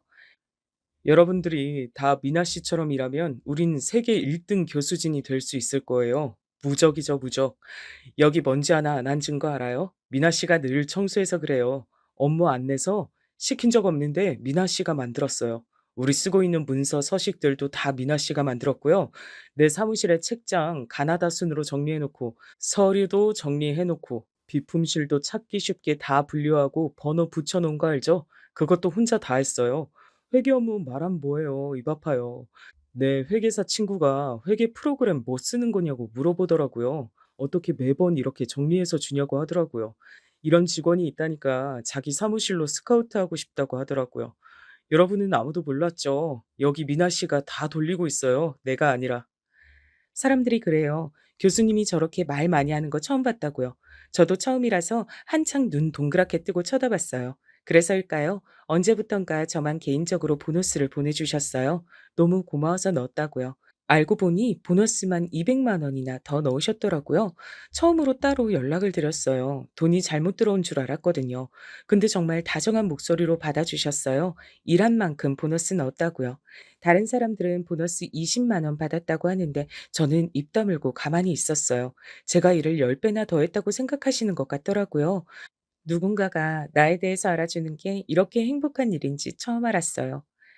사실 부모님은 저에게 항상 실망스럽다느니 왜 이렇게밖에 못했니? 왜 1등이 아니니? 이런 말들만 하셨거든요. 그래서 너무 힘들어서 인연 끊고 산지 오래됐어요. 절 깎아먹으면서까지 부모님들과 참고 살긴 싫더라고요. 그래서 일찍 취업하고 돈 벌었어요. 제 힘으로 벌어서 방통대도 나왔어요. 하지만 여기선 그냥 고졸이라고 알고 있고 저도 더 얘기하지 않았어요. 여기서 일하다 보니까 공부하는데 대학교에선 어떤 걸 공부하는지 궁금해서 다니기 시작했어요. 학교 다닐 때만 해도 공부도 잘해서 좋은 대학 갈 거라고 생각했어요. 저도 그렇고 주변 사람들도 다 그렇게 생각했죠. 그런데 고3 때 제 인생이 너무 큰 사건이 있었어요. 아직도 그때를 생각하면 후회밖에 되질 않아요. 그래서 그 이후로 여러 강박들이 생긴 것 같아요. 항상 주변을 살피고 다니는 게 습관이 돼버렸어요. 수민이라는 제 친구. 아직도 보고 싶어요. 수민이랑 저는 같은 유치원, 같은 초등학교, 같은 중고등학교까지 껌딱지처럼 붙어 다닌 소꿉친구였어요.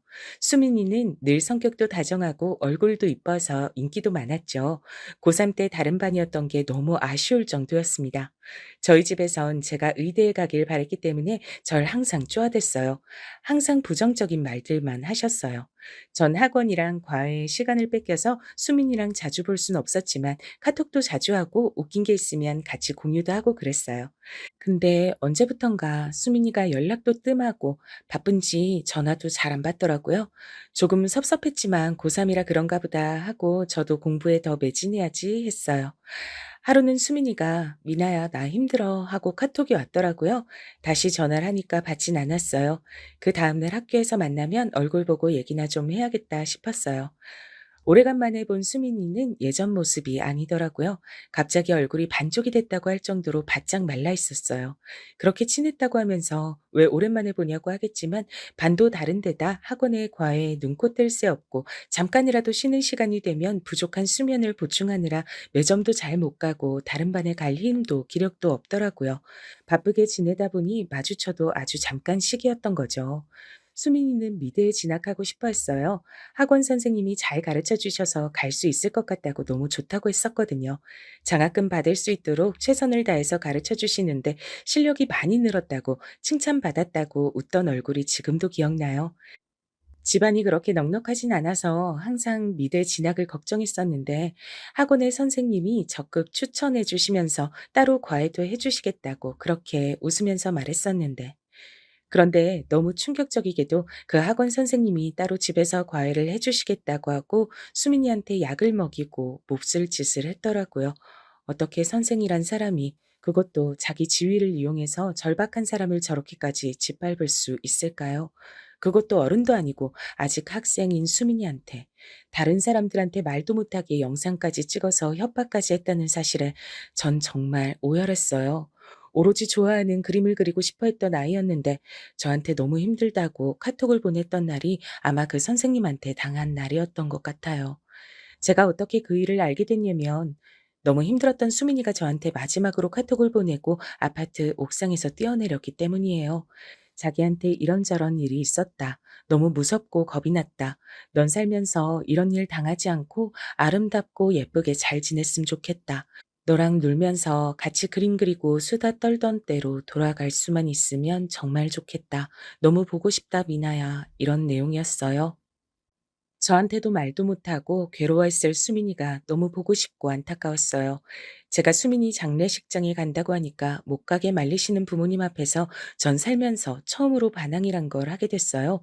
거의 눈이 뒤집어졌죠. 가겠다, 가지 마라. 몇 시간을 싸워서 다른 집에서 항의도 들어왔었어요. 결국은 저를 가게 해주셨는데 장례식장에서 몇 시간 동안 빈소에서 울기만 했어요. 수민이 부모님한테 카톡도 보여드렸고요. 두 분이랑 한참을 같이 울었어요. 두 분은 저라도 힘내서 살라고 좋은 대학도 가라고 하셨지만 저는 모든 일이 다 저 때문인 것 같았어요. 그렇게 같이 지내고 온갖 얘기도 하면서 지냈다가 수민이를 혼자 둬서 그런 일이 생긴 것 같은 거예요. 지금은 그 죄책감에서 벗어났지만 고3 때 그 사건은 제 인생을 송두리째 바꿔버렸어요. 방에 틀어박혀서 울기만 하고 수민이랑 카톡 주고받았던 거, 편지 썼던 거 보면서 웃다가 울다가 난리가 났죠. 부모님이 다 갖다 버리려고 하니까 눈이 뒤집어져서 발작까지 하는 바람에 정신병원도 갔었어요. 친구의 갑작스런 죽음으로 너무 스트레스를 받은 것 같다고요. 시간이 필요하다고 하시더군요. 이미 제 인생에서 대학은 별 의미가 없었어요. 고등학교 졸업장만 받고 대학 진학을 하지 않았죠. 그때 정말 제 인생에서 가장 많이 싸운 날이었을 거예요. 과거와 미래까지 다 통틀어서요. 살면서 그때만큼 치열하게 싸운 적이 있나 싶었어요. 부모님도 자기 인생 망치려고 하는 제가 참 답답하셨겠죠. 하지만 저를 조금만 이해해 주셨으면 아마 지금의 제 모습은 달라져 있었을 건데 늘 아쉬워요. 그 나쁜 놈의 미술 선생은 알고 보니까 학력도 위조, 나이도 위조, 모든 게 거짓인 사람이었어요. 결국 모든 게 뽀록나서 가중 처벌받았지만 10년형밖에 받질 않았어요. 미성년자를 성폭행하고 협박까지 해서 사람을 죽게 만들었는데 형량이 그렇단 사실에 전 더욱 분노했죠. 시간이 지나면 지날수록 수민이가 없는 내 삶이 그대로 또 아무렇지 않게 흘러간다는 게 더 슬펐던 것 같아요. 그러다가 정말 아무것도 못하고 죽겠더라고요. 수능은 치질 않았지만 그 이후부터 전 각종 아르바이트를 시작했어요. 학생 때부터 돈 모았던 거랑 알바해서 돈 번 거랑 합쳐서 독립을 했어요. 꽤 열심히 돈 모았거든요. 그 이후에 다니고 싶던 컴퓨터 학원에 다녔고요. 자격증도 다 따고 나중에 일하는 데 필요할 것 같아서 전산 회계 자격증도 땄고요. 그래도 이왕 일하려면 앉아서 할 수 있는 일하자라는 생각이었어요. 이젠 엉덩이가 빠그라질 것 같다고 후회하면서 말이죠. 아르바이트로 생활이 좀 여유로워지고 나서 그래서 수민이가 살아 있었다면 같이 가보고 싶고 해보고 싶었던 일들을 하나씩 해보기 시작했어요. 우리는 항상 미래 여행 계획을 짜고 보고 싶었던 아이돌 콘서트에 꼭 같이 가자고 얘기했었거든요. 같이 갔다고 생각하면서 즐겁고 행복하게 추억을 쌓는다는 느낌으로 자전거도 타고 여러 국내 여행지도 다녔어요. 읽고 싶은 책들도 많이 읽고 사진도 많이 찍으러 다녔어요. 외국에도 놀러 가고 싶었지만 아는 사람 하나 없고 말도 잘 안 통하는 낯선 곳이 좀 많이 두렵다고 해야 할까요? 그래서 풍경 좋은 국내로 많이 놀러 다녔어요. 자전거도 타고 다니고 무작정 걸어서 도시를 이동하기도 하고요. 그렇게 미친 듯이 공부해서 자격증도 따고 돈도 벌고 걸어 다니기도 해서 조금씩 죄책감을 지워갔어요. 그리고 좀 안정적인 일자리를 찾은 게 지금 정윤호 교수님 사무실이었어요. 내가 주변을 살피지 않으면 수민이처럼 또 누군가를 잃게 되는 상황이 일어날까 봐 항상 교수님 주변이 쾌적하게 일하는데 불쾌감을 가지지 않게 공간도 업무도 계속 정리하고 분류했던 것 같아요. 함께 일하는 사람들이 행복하고 편했으면 하는 마음이 제일 컸던 것 같아요. 교수님이 어떻게 정리했을 때 가장 찾기 쉬워할까 고민도 했고요. 교수님은 젊은 나이라서 그런지 지치지 않고 정말 많은 일들을 열심히 하시더라고요. 그런데 한 번씩 밑에서 일하는 사람들이 서로 다른 일에 서류를 섞어버리거나 보내야 하는 서류를 B 회사나 아예 다른 데 보내버리거나 해서 일하시다가 흐름이 끊기는 경우가 많았어요. 일 분배 자체가 잘못된 것 같더라고요. 맡은 일과 잘하는 일이 달라서 일어나는 문제들이 많아서 조용히 보고서 하나를 작성해서 교수님 메일로 보냈어요. 어떻게 보면 정말 조심스러운 일이었지만 제가 느끼고 지켜본 바를 솔직하게 적었어요. 사실 잘릴 수도 있다고 생각하고 제가 경거망동하는 것처럼 느끼실 거라고 생각하기도 했어요. 근데 이 엄청난 오지랖이 가만히 있질 않더라고요. 직원들의 업무 숙련도, 능숙도, 일 처리 스타일, 좋아하고 흥미있어하는 분야까지 다 조사해서 올렸거든요. 그래서 업무의 차질이 일어나는 직접적인 원인과 그 해결책을 제시했어요. 그리고 이러저러한 프로세스로 운영되고 있는데 그러면 운영은 되어지는 것처럼 보이지만 업무의 정확성이 떨어져서 다시 두세 번 수정해야 하는 번거로움이 생기게 된다고도 얘기하고요. 그래서 플랜 A와 플랜 B를 제시했어요. 평소에는 A로, 어떤 직원이 빠지게 되거나 문제가 생길 시 B로 운영하실 때 가장 효율적으로 교수팀이 운영될 거라고 말이죠. 교수님은 생각이나 하셨을까요? 말단 직원에게 이렇게 팀을 돌려보라고 말을 듣게 될 줄요. 보고서를 다 적고 보내기 버튼을 누를까 말까 100번은 고민한 것 같아요. 사실은 더 한 것 같기도 하네요. 그렇게 소심한 성격이 아니었는데 교수님이라면 내 진심을 알아주시지 않을까 싶어서 결국은 보냈어요. 메일로 답신이 왔는데 정말 고맙다는 대답이었고 이렇게 많은 관심을 가져줘서 고맙다고 해주셨어요. 정말 기분이 좋더라고요. 직접 실행하실지 몰랐는데 교수님은 제가 말씀드린 대로 프로세스를 완전히 바꾸셨어요. 직원들은 이게 무슨 일이지 했지만 그렇게 일하는 과정을 바꾸고 나서 효율이 한 5배는 올라가니까 교수님이 정말 대단하다고 다 칭찬을 하시더라고요. 어떻게 공부만 잘하시는 게 아니라 이렇게 일머리까지 좋으신 거냐고 말이죠. 저는 속으로 정말 정말 으쓱했지만 아무 말 하지 않았어요. 처음엔 맡은 업무를 좀 어색해했지만 바로 자기가 제일 잘하는 분야다 보니까 업무 시간이 현저히 줄어들더라고요. 일을 여러 번 다시 하는 일도 없어지고 오발송되는 문서들이 없어지니까 거래처에서도 정말 좋아하고요. 다들 일 잘하는 분들로 바뀐 줄 알았다고 하시더라고요. 일하는 시간이 실질적으로 줄어드니까 퇴근도 빨라지고 야근하는 일이 없어지니까 다들 몸 컨디션도 좋아지더라고요. 이런 경험을 하고 나니까 교수님을 계속 관찰하게 되더라고요. 교수님이 사실 여기서 가장 바쁜 사람이니까 어떻게 하면 일을 좀 편하게 하실지, 건강은 어떻게 지키실지 절대 눈은 마주치지 않고 조용히 교수님 주변에서 얼쩡거리면서 다 살펴보기 시작했죠. 교수님도 관찰력이 좋다 보니까 처음엔 제가 너무 이해가 가질 않았대요. 분명 전산 회계 때문에 뽑았고 사무 처리 잘해주면 제 역할을 다 하는 거라고 생각했는데, 아니 이 사람이 자기 사무실이 돌아가는 패턴을 순식간에 다 파악하고 모든 불필요한 체계를 바로잡고 일을 가장 잘 해낼 수 있는 해결책까지 남들 모르게 제시하니까 고마우면서도 수상했대요. 처음에 인수인계 받을 때도 꼼꼼하게 이것저것 다 물어보더니 바로 매뉴얼을 작성해서 저장한 걸 알고 놀랐다고 하더라고요. 동정업계에서 일했던 경험이 많진 않았던 것 같은데 일을 너무 잘해서 처음엔 약간 의심했대요. 이 사람 산업 스파인가 하고요. 학교에 무슨 산업 스파이를 의심하지 할 수 있지만 대기업에서 쓰는 화학공학 기술 개발 문의도 있고 연계된 산업들이 많다 보니 그런 생각을 안 할 수가 없었대요. 근데 보니까 아무도 신경 안 쓰는 비실한 식물들도 다 살려내고 이리저리 뒤죽박죽된 비품 창고 정리에 도서 정리에 아무리 지켜봐도 그냥 일하는 일터 주변을 다 살피고 관리하는 것 같아서 마음을 다 놨다고 해요. 그리고 더러웠던 화장실도 이 사람이 들어오고 난 후부터 좋은 냄새 나고 항상 청결하게 관리가 돼서 더 놀랐다고 하더라고요. 제가 화장실 결벽증이 있어서 화장실 더러운 걸 정말 싫어하거든요. 그냥 완벽주의인가 했는데 항상 웃고 다니고 죽어가는 식물 키우면서 "아이고 잘한다. 아이고 쑥쑥 커야지 물도 많이 먹고." 이러면서 혼자 할머니처럼 대화하는 것도 보고 '재밌는 사람이구나.' 하고 지켜보다가 자기도 모르게 멍하니 쳐다보고 있는 걸 보고 자기가 저를 좋아하는 걸 자각하기 시작했대요. 그것도 같이 일한 지 6개월 개월 만에 알았다고 하더라고요. 전 그때까지도 교수 사무실을 조화롭고 즐겁게 운영되는 곳으로 만들기 위해 온 정신이 팔려 있었고요. 업무량을 어떻게 하면 줄일 수 있을지, 어디도 손볼 곳을 없는지 그런 것만 생각하고 다녔으니까 스파크가 튈 일은 없었던 것 같아요. 근데 일하다 보니까 서로 둘이 같이 있는 시간에 계속 눈이 마주치는 거예요. 서로 관찰하고 있었다 보니까 눈이 결국 마주치게 된 거죠. 처음엔 서로 어색해하면서 돌리다가 나중엔 서로 그냥 보면서 웃게 됐어요. 그렇게 웃는 얼굴을 계속 보니까 정도 들고 조금이라도 안 웃으시면 기분이 안 좋으신가 생각하게 되더라고요.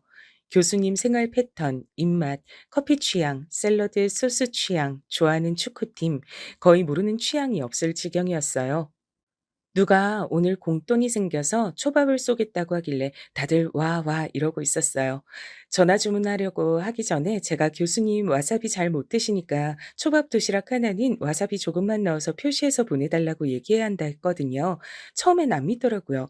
"저번에 드시는 거 봤었는데." 하길래 드실 때 표정이 미묘하게 찡그리시고 배고프신데도 몇 개 안 드시더라고 얘기하니까 알겠다고 해서 그렇게 주문했었거든요.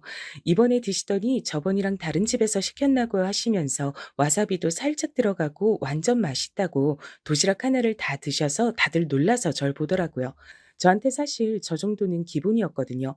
기분이 안 좋으시면 아이스 바닐라 라떼 사다 드시고 일이 잘 안 풀려서 생각이 많을 때에는 예가체프 아메리카노, 당이 딸려 보이실 땐 망고 요거트 스무디 그렇게 챙겨 드렸어요. 출출해 보이실 땐 어느 베이커리에서 무슨 샌드위치, 물론 제 돈으로 사는 건 아니고 경비 처리하는 거지만 누군가 그렇게 옆에서 잘 챙겨주면 아무래도 고맙잖아요. 교수님도 이상하게 그때부터 제 음식 취향이나 음료 취향을 빠삭하게 다 파악하셨는지 "미나 씨 아바라 맞죠? 미나 씨 마카롱 황치즈?" 하면서 찰떡같이 잘 아시더라고요. 제가 좀 힘들어하는 것 같으면 오레오 쿠키가 들어간 슬러시를 사 주시고요. 저희는 모르는데 주변 사람들이 슬슬 분위기를 파악하고 있었나 봐요. 가끔 계약직으로 근무하시는 분들이 계신데 그러시더라고요. 둘이 같이 사는 줄 알았다고요. 서로 음식 취향을 너무 잘 아니까요. 꼭 부부 같다고 하는 말에 전 웃고 말았지만 다른 사람들은 늘 의미심장하게 바라보곤 했어요. 뭔가 촉이 온다, 심상치 않다면서요. 전 그때까지도 말도 안 된다고 생각하고 있었어요. 교수님이랑 말단 직원 사이인 하늘과 땅 차이 같았거든요. 그러다가 생각지도 못한 변수가 터지고 말았어요.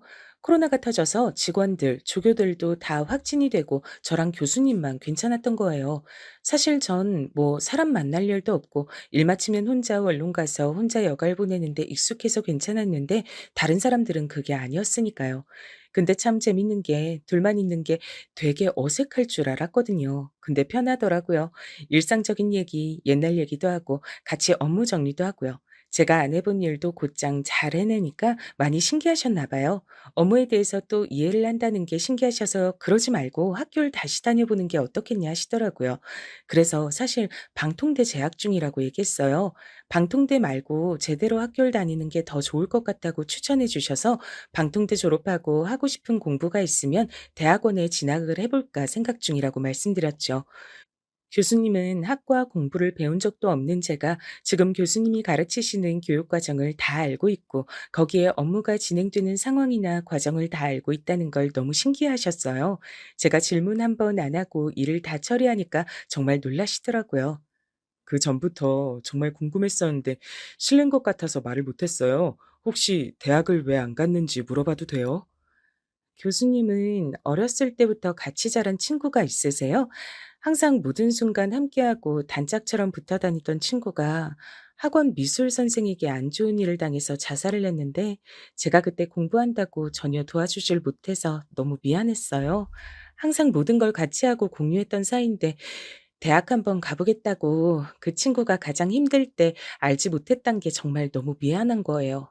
너무 힘들어서 진학 포기하고 돈 모아서 부모님이랑도 따로 살고 있어요.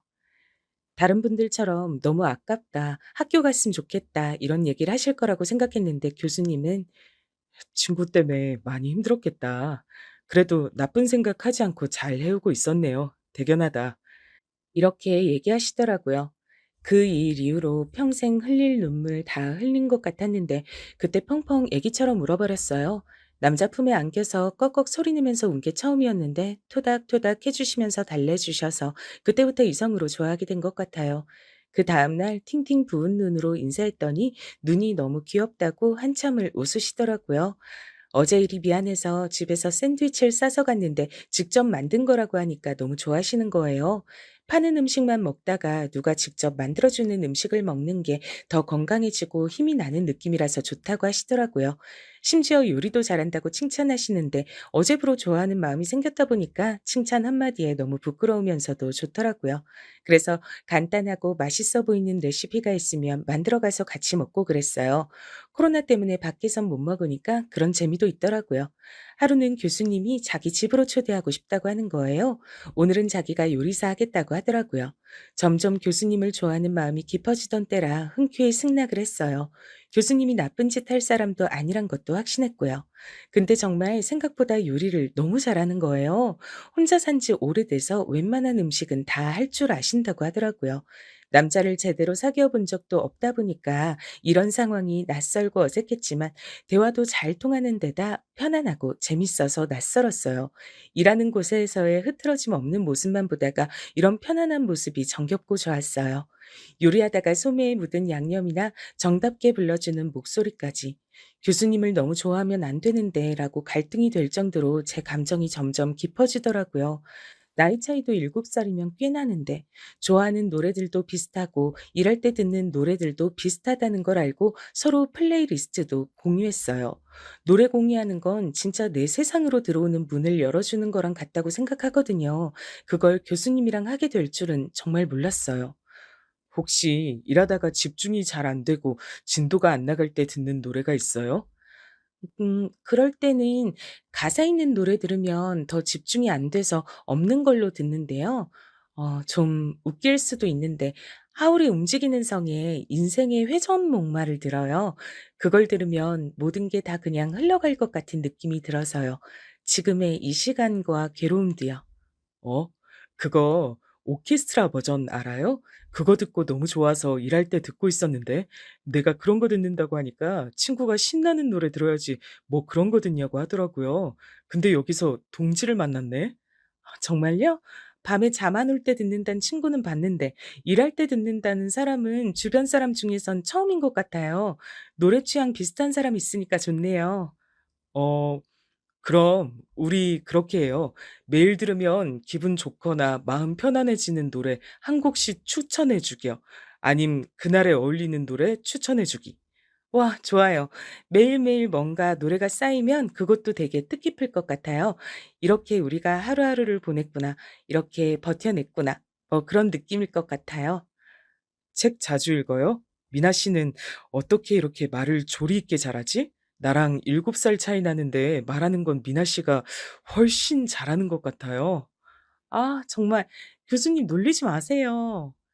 그렇게 우리는 매일매일 음악을 추천해 준다는 핑계로 연락을 계속 주고받기 시작했어요. 하루의 시작을 응원하고 하루의 마무리를 다독여줬죠. 그런데 나만 설레는 건 아니라는 확신이 든 건 언제부턴가 절 계속 바라보고 있는 교수님과 눈이 마주쳐서였어요. 잠깐씩 멍하게 절 바라보는 교수님이랑 눈이 마주치면 저도 모르게 장난꾸러기처럼 웃었거든요. 하루에 20번씩, 그러다 일부러 전혀 모르는 척 쳐다보지 않으면 저한테 일부러 와서 말도 걸고 혹은 맛있는 거 먹자고 집으로 초대해 주시더라고요. 코로나 시기여서 맛있는 가게에 못 데려다 줘서 미안하다고 하셨지만 전 가게가 아니라 집이라서 더 좋았어요. 같이 넷플릭스도 보고 음식하다가 웃느라 망쳐서 배달시켜 먹기도 하고요. 그러다 배불러서 잠시 소파에 앉았다가 깜빡 잠이 들었는데 내 손을 잡고 같이 잠든 교수님을 봤어요. 가만히 교수님의 앞머리가 눈을 찌르지 않게 정리해주고 있는데 교수님이 눈을 뜨셨어요. 우리는 한동안 서로를 바라보다가 교수님이 "우리 사귈래요?" 그 말에 갑자기 눈이 번쩍 떠지면서 내가 이래선 안 된다는 생각이 들었어요. 자리를 고쳐 앉고 가보겠다고 일어서는 절 교수님이 붙잡았어요. "우리 같은 마음인 것 같은데 내 착각이었을까요? 같이 있으면 정말 재밌고 대화하는 게 정말 재밌어서 시간 가는 게 아까울 정도예요. 내가 나이가 많아서 많이 부담스러워요?" 전 교수님에 비해서 많이 부족하고 또 부족한 사람이에요.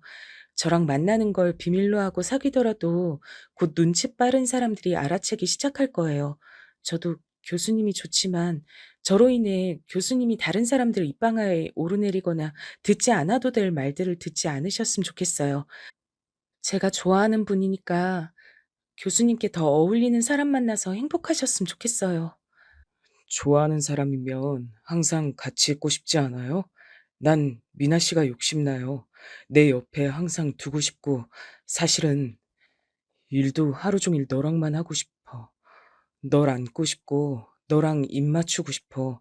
하루에도 수십 번씩 생각해. 미친놈이라고 생각하겠지만, 정말 이게 내 진심이야. 너랑만 얘기하고 싶다고. 다른 사람들이 뭐가 중요해? 너랑 내가 서로 좋으면 그럼 된 거지. 남들이 뭐라고 하든지 난 상관없어. 너랑 내 연애는 우리 둘이 결정하는 거잖아. 다른 사람들은 필요 없어. 나 좀 볼래? 난 너한테 정말 진심이야. 나랑 사귀자. 저는 교수님의 두 눈을 번갈아 바라봤어요. 수민아, 나 이제 행복해도 되겠지?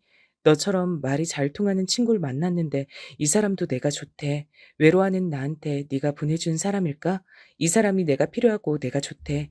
나도 이 사람이 좋아. 네가 없지만 내가 네 삶의 몫같이 사랑하고 좋아하고 행복하게 살아가도 될까? 지켜봐주고 응원해줘.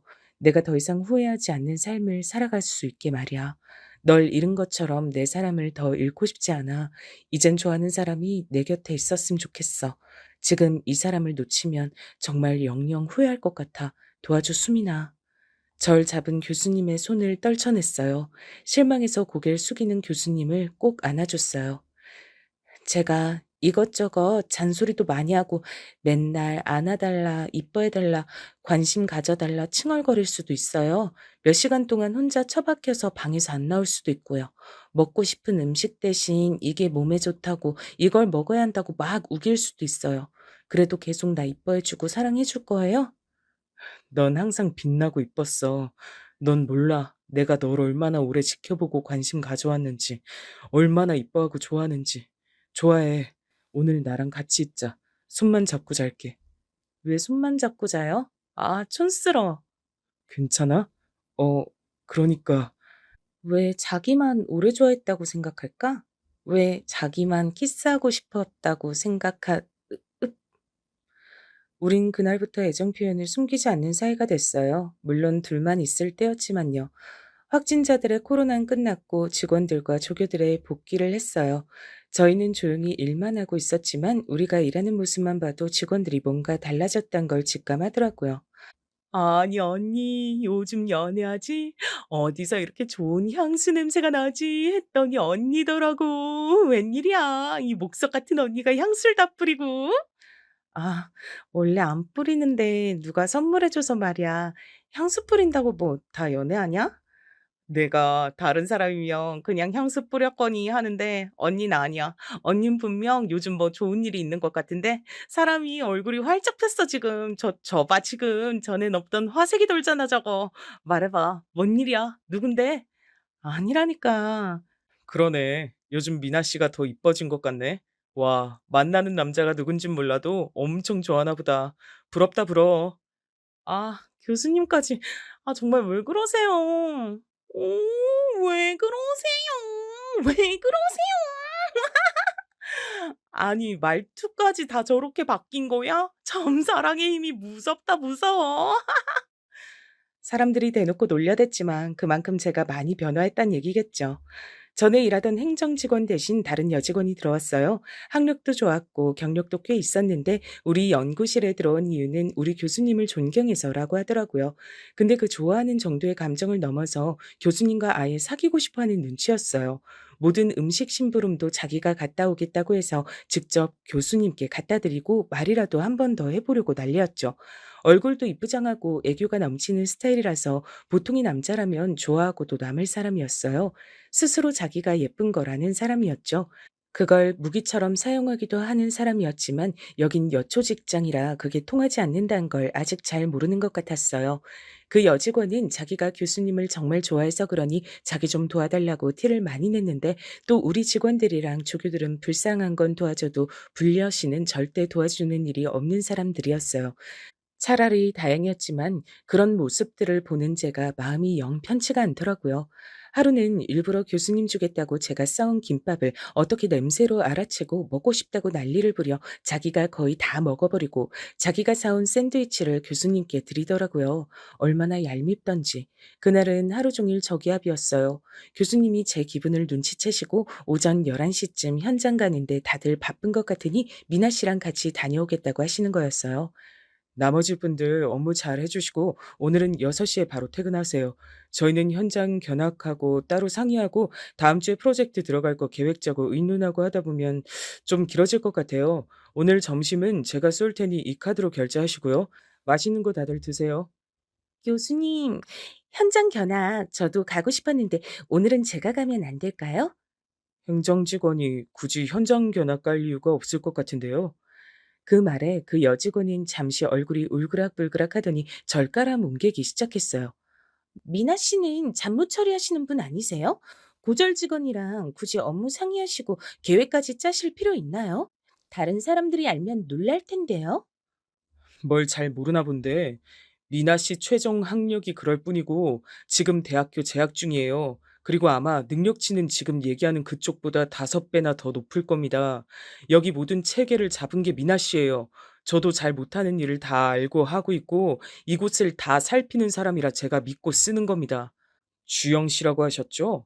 저번에도 서류 업무 처리가 잘못돼서 본관 행정팀에서 문제 생겼던 것 같은데요. 입사하신 지 2주일 지났는데 업무 파악이 좀 느리신 것 같습니다. 업무 숙달에 전념하셨으면 좋겠네요. 그리고 전 인성 안 좋은 사람을 정말 싫어합니다. 업무 분위기 해치고 다른 직원들 불쾌하게 만드는 일이 더 없었으면 좋겠네요. 미나 씨, 가죠. 다른 사람들 말을 들어보니 그 행정 직원은 한참을 열받아 했다고 하더라고요. 아무래도 지금까지 애교 부리고 말을 잘해서 사람들한테 인정도 받고 실수를 해도 요리조리 잘 무마하면서 직장 생활했었던 것 같은데 교수님 같은 사람한텐 그게 전혀 안 통하리란 걸 몰랐나 봐요. 도리어 교수님한테 남들 다 보는 자리에서 콱 찍혀버렸으니 자존심에 확 금이 가버린 거죠. 성큼성큼 걸어가는 교수님의 등짝에 날 열받았음이라고 적혀 있는 것 같았어요. 현장 가서도 저 기분이면 어떡하나, 내가 같이 일을 하러 가는 게 도움이 될까? 별의별 생각이 다 들었어요. 근데 현장이 아니라 교수님 집으로 가시더라고요. 집에 갈 때까지 아무 말이 없어서 더 걱정이 됐어요. 집 앞엔 맛있는 음식이 배달돼 있었어요. 음식을 가지고 들어가는데 정말 맛있는 냄새가 나는데 음식이고 뭐고 입맛이 하나도 없더라고요. 집 안에 들어가서 갑자기 너무 서러운 기분이 들었어요. 아무 말 없는 교수님도 답답하고 그 여직원도 그렇고 뭐가 다 혼란한 느낌? 조용히 들어가서 뒤에서 교수님을 끌어안았어요. 앞으로도 이런 일이 많을 텐데 괜찮겠어요? 나는 늘 겪는 일이라 괜찮지만 내가 정말 화나는 게 뭔 줄 알아요? 내 김밥 그 여자가 다 먹은 거 그거 내 김밥인데. 응? 응? 나 진짜 김밥 좋아하는데 너무 화나서 미치는 줄 알았어요. 아 진짜 바보같이 왜 눈물이 그렁그렁해선 응? 울지 말고. 아 진짜 화나네. 이 김밥은 내 남자 김밥이다. 네가 먹을 김밥이 아니다. 왜 말을 못 해요? 그래도 이렇게 안아주니까 좋네. 지금 배 많이 고파? 아니요, 아직. 나도. 그럼 우리 잠깐만 저기로 가자. 응? 어디? 어? 지금? 빨리. 그거 아세요? 다른 사람들한테 보여준 적 없는 눈빛을 나한테만 보여주는 거요. 한 번도 지은 적 없는 그런 멍하게 다 풀린 눈으로 날 바라보는 그 사람. 그런 눈빛과 내 귓가에 속삭이는 간지러운 말들이 정말 절 미치게 해요. 한창 서로의 체온을 나누다가 드는 생각은 이 사람이랑 결혼하고 싶다였어요. 그런 행복한 삶이 나에게 허락이 될까 잠시 아련해졌어요. 내 눈빛을 읽은 건지 무슨 생각해? 웃긴데 당신이랑 결혼하는 상상? 잠깐 아주. 왜 잠깐이야? 나 지금 데리고 노는 거야? 난 맨날 하는데 그런 생각. 왜 잠깐만 하는 건데? 나 책임져야지. 날 이렇게 바보 빙구로 만들어 놓고 지금 다른 남자랑 결혼하고 나랑 지금 놀겠다는 거야 뭐야? 이거 완전 다른 남자 생각도 못하게 더 혼쭐을 내줘야겠다. 두고 봐. 아, 내가 잘못했어. 그만, 그만. 이렇게 사랑하는 우리였지만 결혼 얘기가 나오니까 고민은 좀 되더라고요. 집이랑 거의 연을 끊듯이 살아서 과연 교수님 집안에서 절 이해해 줄지 모르겠더라고요. 그리고 일하는 곳에 사람들도 우리를 좋게 봐줄지 걱정이 많았어요. 교수님은 제 원룸에도 가보고 싶다고 해서 왔었는데 충격을 엄청나게 받은 얼굴이었어요. 전 어렵게 독립했고 돈을 모아야 했기 때문에 좋은 환경의 원룸은 어려웠거든요. 그래서 정말 한 사람이 잠자고 화장실 왔다 갔다 할 수 있는 수준의 작은 원룸에서 살았어요. 그나마 집이 적었으니까 망정이지 짐까지 많았으면 감당이 어려웠을 것 같아요. 당장 짐 싸. 난 너 이런 데 사는 거 싫어. 내가 없는 데서 이렇게 너 혼자 있을 거라고 생각하니까 마음이 너무 안 좋아. 가자 빨리. 여기 살만해요. 조용하고 상당히 아늑하고 크지 않아서 다른 짐도 별로 없고 정리도 청소도 쉬웠어요. 그건 나 없을 때 얘기고 나도 이제 너희 집에서 자고 그래야 되는데 우리 둘이선 너무 좁잖아. 빨리 짐 싸. 그리고 여기 월세 얼마씩 내? 매달 35만 원이요? 진짜 싸네. 서울에서 이런 가격의 원룸을 구하다니. 그럼 매달 나한테 25만 원 주고 우리 집에서 살아. 이건 얹혀 사는 게 아니고 당당히 룸을 쉐어하는 거야. 그 정도 가격이 나한테도 적당하다고 생각해. 아니, 그렇지만 어느 부모님이 시골리기도 전에 며느리랑 아들이 같이 사는 걸 좋아하시겠어요. 그리고 내가 너무 민폐예요. 아니, 우리가 남이야? 우리 엄마 아빠 이혼하시고 각자 가정 이루셔서 상관없어. 나만 행복하게 살 수 있는 여자 만나면 아무것도 바라는 거 없다고 하셨던 분들이야. 결혼식 안 오셔도 난 상관없어. 그분들 인생이시니까 낳아주신 것만 해도 난 감사해. 나 같은 환경에 몸이 아픈 친구들도 많더라. 근데 난 아니잖아. 정말 복 받은 사람이라 생각하고 있어. 너랑 빨리 가정도 이루고 이쁜 애기들도 낳아서 북적북적 재밌게 지내고 싶어. 망설이는 절 세워놓고 대충 자기가 짐을 와구와구 다 싸놓더니 기어코 짐들을 트렁크에 다 옮겼어요. 그리곤 자기 집에 내려다 주고 짐 정리를 하라고 하더라고요. 앞으로 여기서 같이 살 거니까 아무 곳에다 다 짐을 넣어도 된다면서요. 내 방은 어디로 쓰면 되냐고 하니까 나랑 같은 방이란 말에 또 철렁했어요. 진짜 부부처럼 사는 건가? 근데 같이 있으면 너무 좋으니까 이렇게 운이라는 건가 보다 하고 있었어요. 내가 굳이 노력하지 않아도 뭔가 일이 일사천리로 진행되는 기분이었거든요. '내 운명인가 보다.' 이렇게 생각하고 있었는데 교수님이 꽃과 편지와 선물을 내밀었어요. '내가 기분 안 좋을까 봐 또 이렇게 위로해 주시나 보다.' 했는데 편지엔 영원한 사랑을 맹세하면서 결혼해 달란 문구가 써 있었고 제 손가락에 딱 맞는 결혼 반지를 제 손에 끼워 줬어요. "자기 잘 때 내가 몰래 재느라고 얼마나 고생한 줄 알아? 어때? 이뻐? 이제 어디서 내 남자가 누군지 당당히 얘기해도 돼. 난 결혼 일사천리로 진행할 거야. 너랑 하루라도 빨리 살 거니까." 전 너무 감동받아서 한동안 말을 하지 못했어요. 프로포즈 받고 여자들이 우는 이유가 이거구나 싶더라고요. 한평생 나랑 같이 있고 싶다고 얘기하는 거니까요. 그렇게 우리는 가장 빠른 길일인 5일 후에 청첩장을 와다다 찍어서 결혼식을 올렸어요. 심지어 일하는 사람들에겐 토요일 예식 바로 하루 전날 통보했답니다. 다들 어린아가 있는 얼굴이었어요. 특히 행정직원은 하루 종일 똥 씹은 얼굴이었죠. 앞에선 뭐라고 못하고 뒤에서 불려신 따로 있었네 하더라고요. 그렇게 행복한 신혼생활이 시작됐어요. 부부끼리 같은 곳에서 일하면 더 많이 부딪히고 더 스트레스 받는다고 하잖아요. 저희는 일할 때는 너무 프로페셔널해서 주변 사람이 힘들다고 할 정도였어요. 각자 분야에서 열심히 해서 저도 부장급으로 승진했고요. 너무 파격 인사 아닌가 했지만 제가 처리하고 정리한 일의 양이 정말 엄청났기 때문이었죠. 다들 저보고 체력 좋다고 했지만 저도 악으로 깡으로 해낸 것 같아요.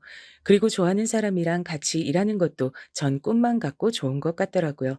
결혼하고 나서 정남이 다 떨어지는 사람들도 많다고 하던데 교수님은 절 더 귀여워해주고 아껴주는 것 같아서 마음이 놓여요. 대학 교수들을 다 초청해서 연말 모임을 하는데 배우자가 있는 사람들도 함께 참석하라고 했대요. 전 어색해서 가기 싫다고 했는데 꼭 같이 가자고 하더라고요. 입을 옷도 걱정하니까 어디서 저한테 정말 잘 어울려 보이는 예쁜 옷도 구해서 왔어요. 처음이었는데 저도 이런 옷을 입을 수 있는 사람인지 그때 처음 알았어요. 저희가 들어서니까 곳곳에서 수군거리는 소리가 들리더라고요. 신경 쓰지 않고 남편과 여러 곳에 인사드리러 다녔어요. 결혼했다는 말이 깜짝 놀라지만 남자분들은 다들 "이런 미인과 부부라니 정말 좋겠어, 정 교수." 이렇게들 칭찬하고 응원해 주셨어요. 근데 치맛바람이 무섭다는 얘기가 있잖아요. 제가 지나갈 때마다 수군거린 소리가 점점 더 심해졌어요. 아니, 그래서 대학도 안 나오고 7살이나 차이 나는 애랑 결혼을 한 거야? 양가 부모도 없이 급하게 했다던데. 정 교수는 장래도 촉망받고 능력도 최상위인 남자인데 왜 저런 여자랑 결혼을 한 거야? 보나마나 배운 거 없는 저 여자가 몸으로 들이댔겠지. 혼전 임신 이런 걸로 억지로 결혼한 거 아닐까? 하긴 저런 부류 애들 몸뚱아리 말곤 재산도 없잖아. 아, 더러워. 예상은 했지만 얼핏 들어도 아무리 못 들은 척해도 저런 얘기들은 저한테 정말 상처가 되더라고요. 남편이 잠시 어디 갔다 오겠다고 갔는데 남편도 저랑 같이 다니는 게 부끄러워진 거 아닌가 걱정이 많이 됐어요. 세상에 갑자기 혼자 태어나 있는 것 같더라고요. 서서히 머리가 핑핑 돌려고 할 무렵에 갑자기 남편이 앞에 단상에 있는 마이크로 저를 소개하는 게 아니겠어요? 여러분, 안녕하십니까? 얼마 전에 결혼해서 새신랑이 된 정윤호 교수입니다. 전 이 대학에서 교수가 됐고 여러 성과를 내게 되어 많은 프로젝트에 참가, 많은 인맥도 얻고 스펙도 쌓게 됐습니다. 제가 가장 자랑스러워하는 스펙은 바로 제 아내를 이 대학에서 만난 거였습니다. 잠시 저희 교수팀을 도와주러 들어온 알바생으로 만났었는데 일을 너무 잘해서 지금은 부장급 직함을 달고 있습니다. 제가 편애해서가 아니라 절 음으로, 양으로 가장 많이 도와준 직원이었기 때문입니다. 저희 사무실 식물, 화장실, 주변 청소, 정리는 기본이고 저희 사무실의 모든 업무 처리를 아주 체계적으로 바꿔줘서 일의 강도가 원래 10이었다면 3으로 바꿔준 은인과도 같은 사람입니다. 아마 이 사람이 없었으면 전 지금의 많은 업적들을 5년 후에나 이룰 수 있었을지도 모르겠습니다. 하지만 한간에는 아내의 그런 능력은 모르고 고졸 출신의 여자가 몸으로 들이대서 교수를 꼬셨다고 생각하는 사람들도 있나 봅니다. 아까 행사 중에서도 다른 사람들이 다 듣는데 그렇게 수군거리시는 분들도 많더라고요. 아내는 고3 가장 예민하고 힘든 시기에 사고로 친구를 잃었습니다. 그 충격으로 대학 진학을 하지 않고 혼자 외롭고 힘들게 지금까지 버텨왔습니다. 하지만 꾸준히 노력하고 극복해서 대학교도 이제 마쳤답니다. 이름난 좋은 대학은 아니더라도 자기가 자기 손으로 등록금 벌여서 열심히 졸업장 따냈습니다. 여기서 부모님께 손 안 벌리고 자기 힘으로만 대학 다닌 사람 얼마 없을 겁니다. 어디서든 남 뒷말하는 법이 없고 자기가 열심히 한 일 자랑하거나 티내지 않고 다른 사람들 위해서 헌신하고 노력하기만 하는 사람이었습니다. 그래서 제가 먼저 반해서 한참을 바라만 보다가 드디어 사랑의 결실을 이뤘습니다. 자신이 제 허물이 될까봐 늘 걱정하는 아내를 위해서 평소 무뚝뚝한 제가 이 자리에 섰습니다. 당신은 내 허물이 아니라 내 자랑거리야, 여보. 다들 어렵게 이룬 저희 사랑을 축복해 주셨으면 좋겠습니다. 이 학교에서 일하면서 가장 감사한 게 제 아내를 만난 겁니다. 좋은 인연을 이룰 수 있게 이런 훌륭한 학교를 세워주신 설립자와 각 자리에서 열심히 일하시는 운영팀들께도 너무 감사하고 여기 있는 여러분들도 정말 좋은 사람과 함께 소중한 시간을 보내는 추억들을 많이 쌓으셨으면 좋겠습니다. 저희 많이 응원해 주시고 따뜻한 눈길로 봐주셨으면 좋겠습니다. 저는 어떻게 이런 멋지고 좋은 남자를 만난 걸까요? 꼭 영화나 드라마에서 보던 남자를 제가 만난 것 같아요. 절 보고 수군거리던 여자들도 입이 쑥 들어갔어요. 절 어떻게 보던 이제 아무 상관없더라고요. 이렇게 절 아끼고 사랑해준 사람이 있으니까요. 발표를 하고 내려오는 남편을 향해 엄지척을 해줬어요. 내려와서 저한테 나직이 얘기하더라고요. 아, 부끄러워 죽는 줄. 어떻게 이런 남편을 사랑하지 않을 수 있을까요? 늘 건강하시고 예쁜 사랑하시길 빕니다. 저도 꼭 행복할게요.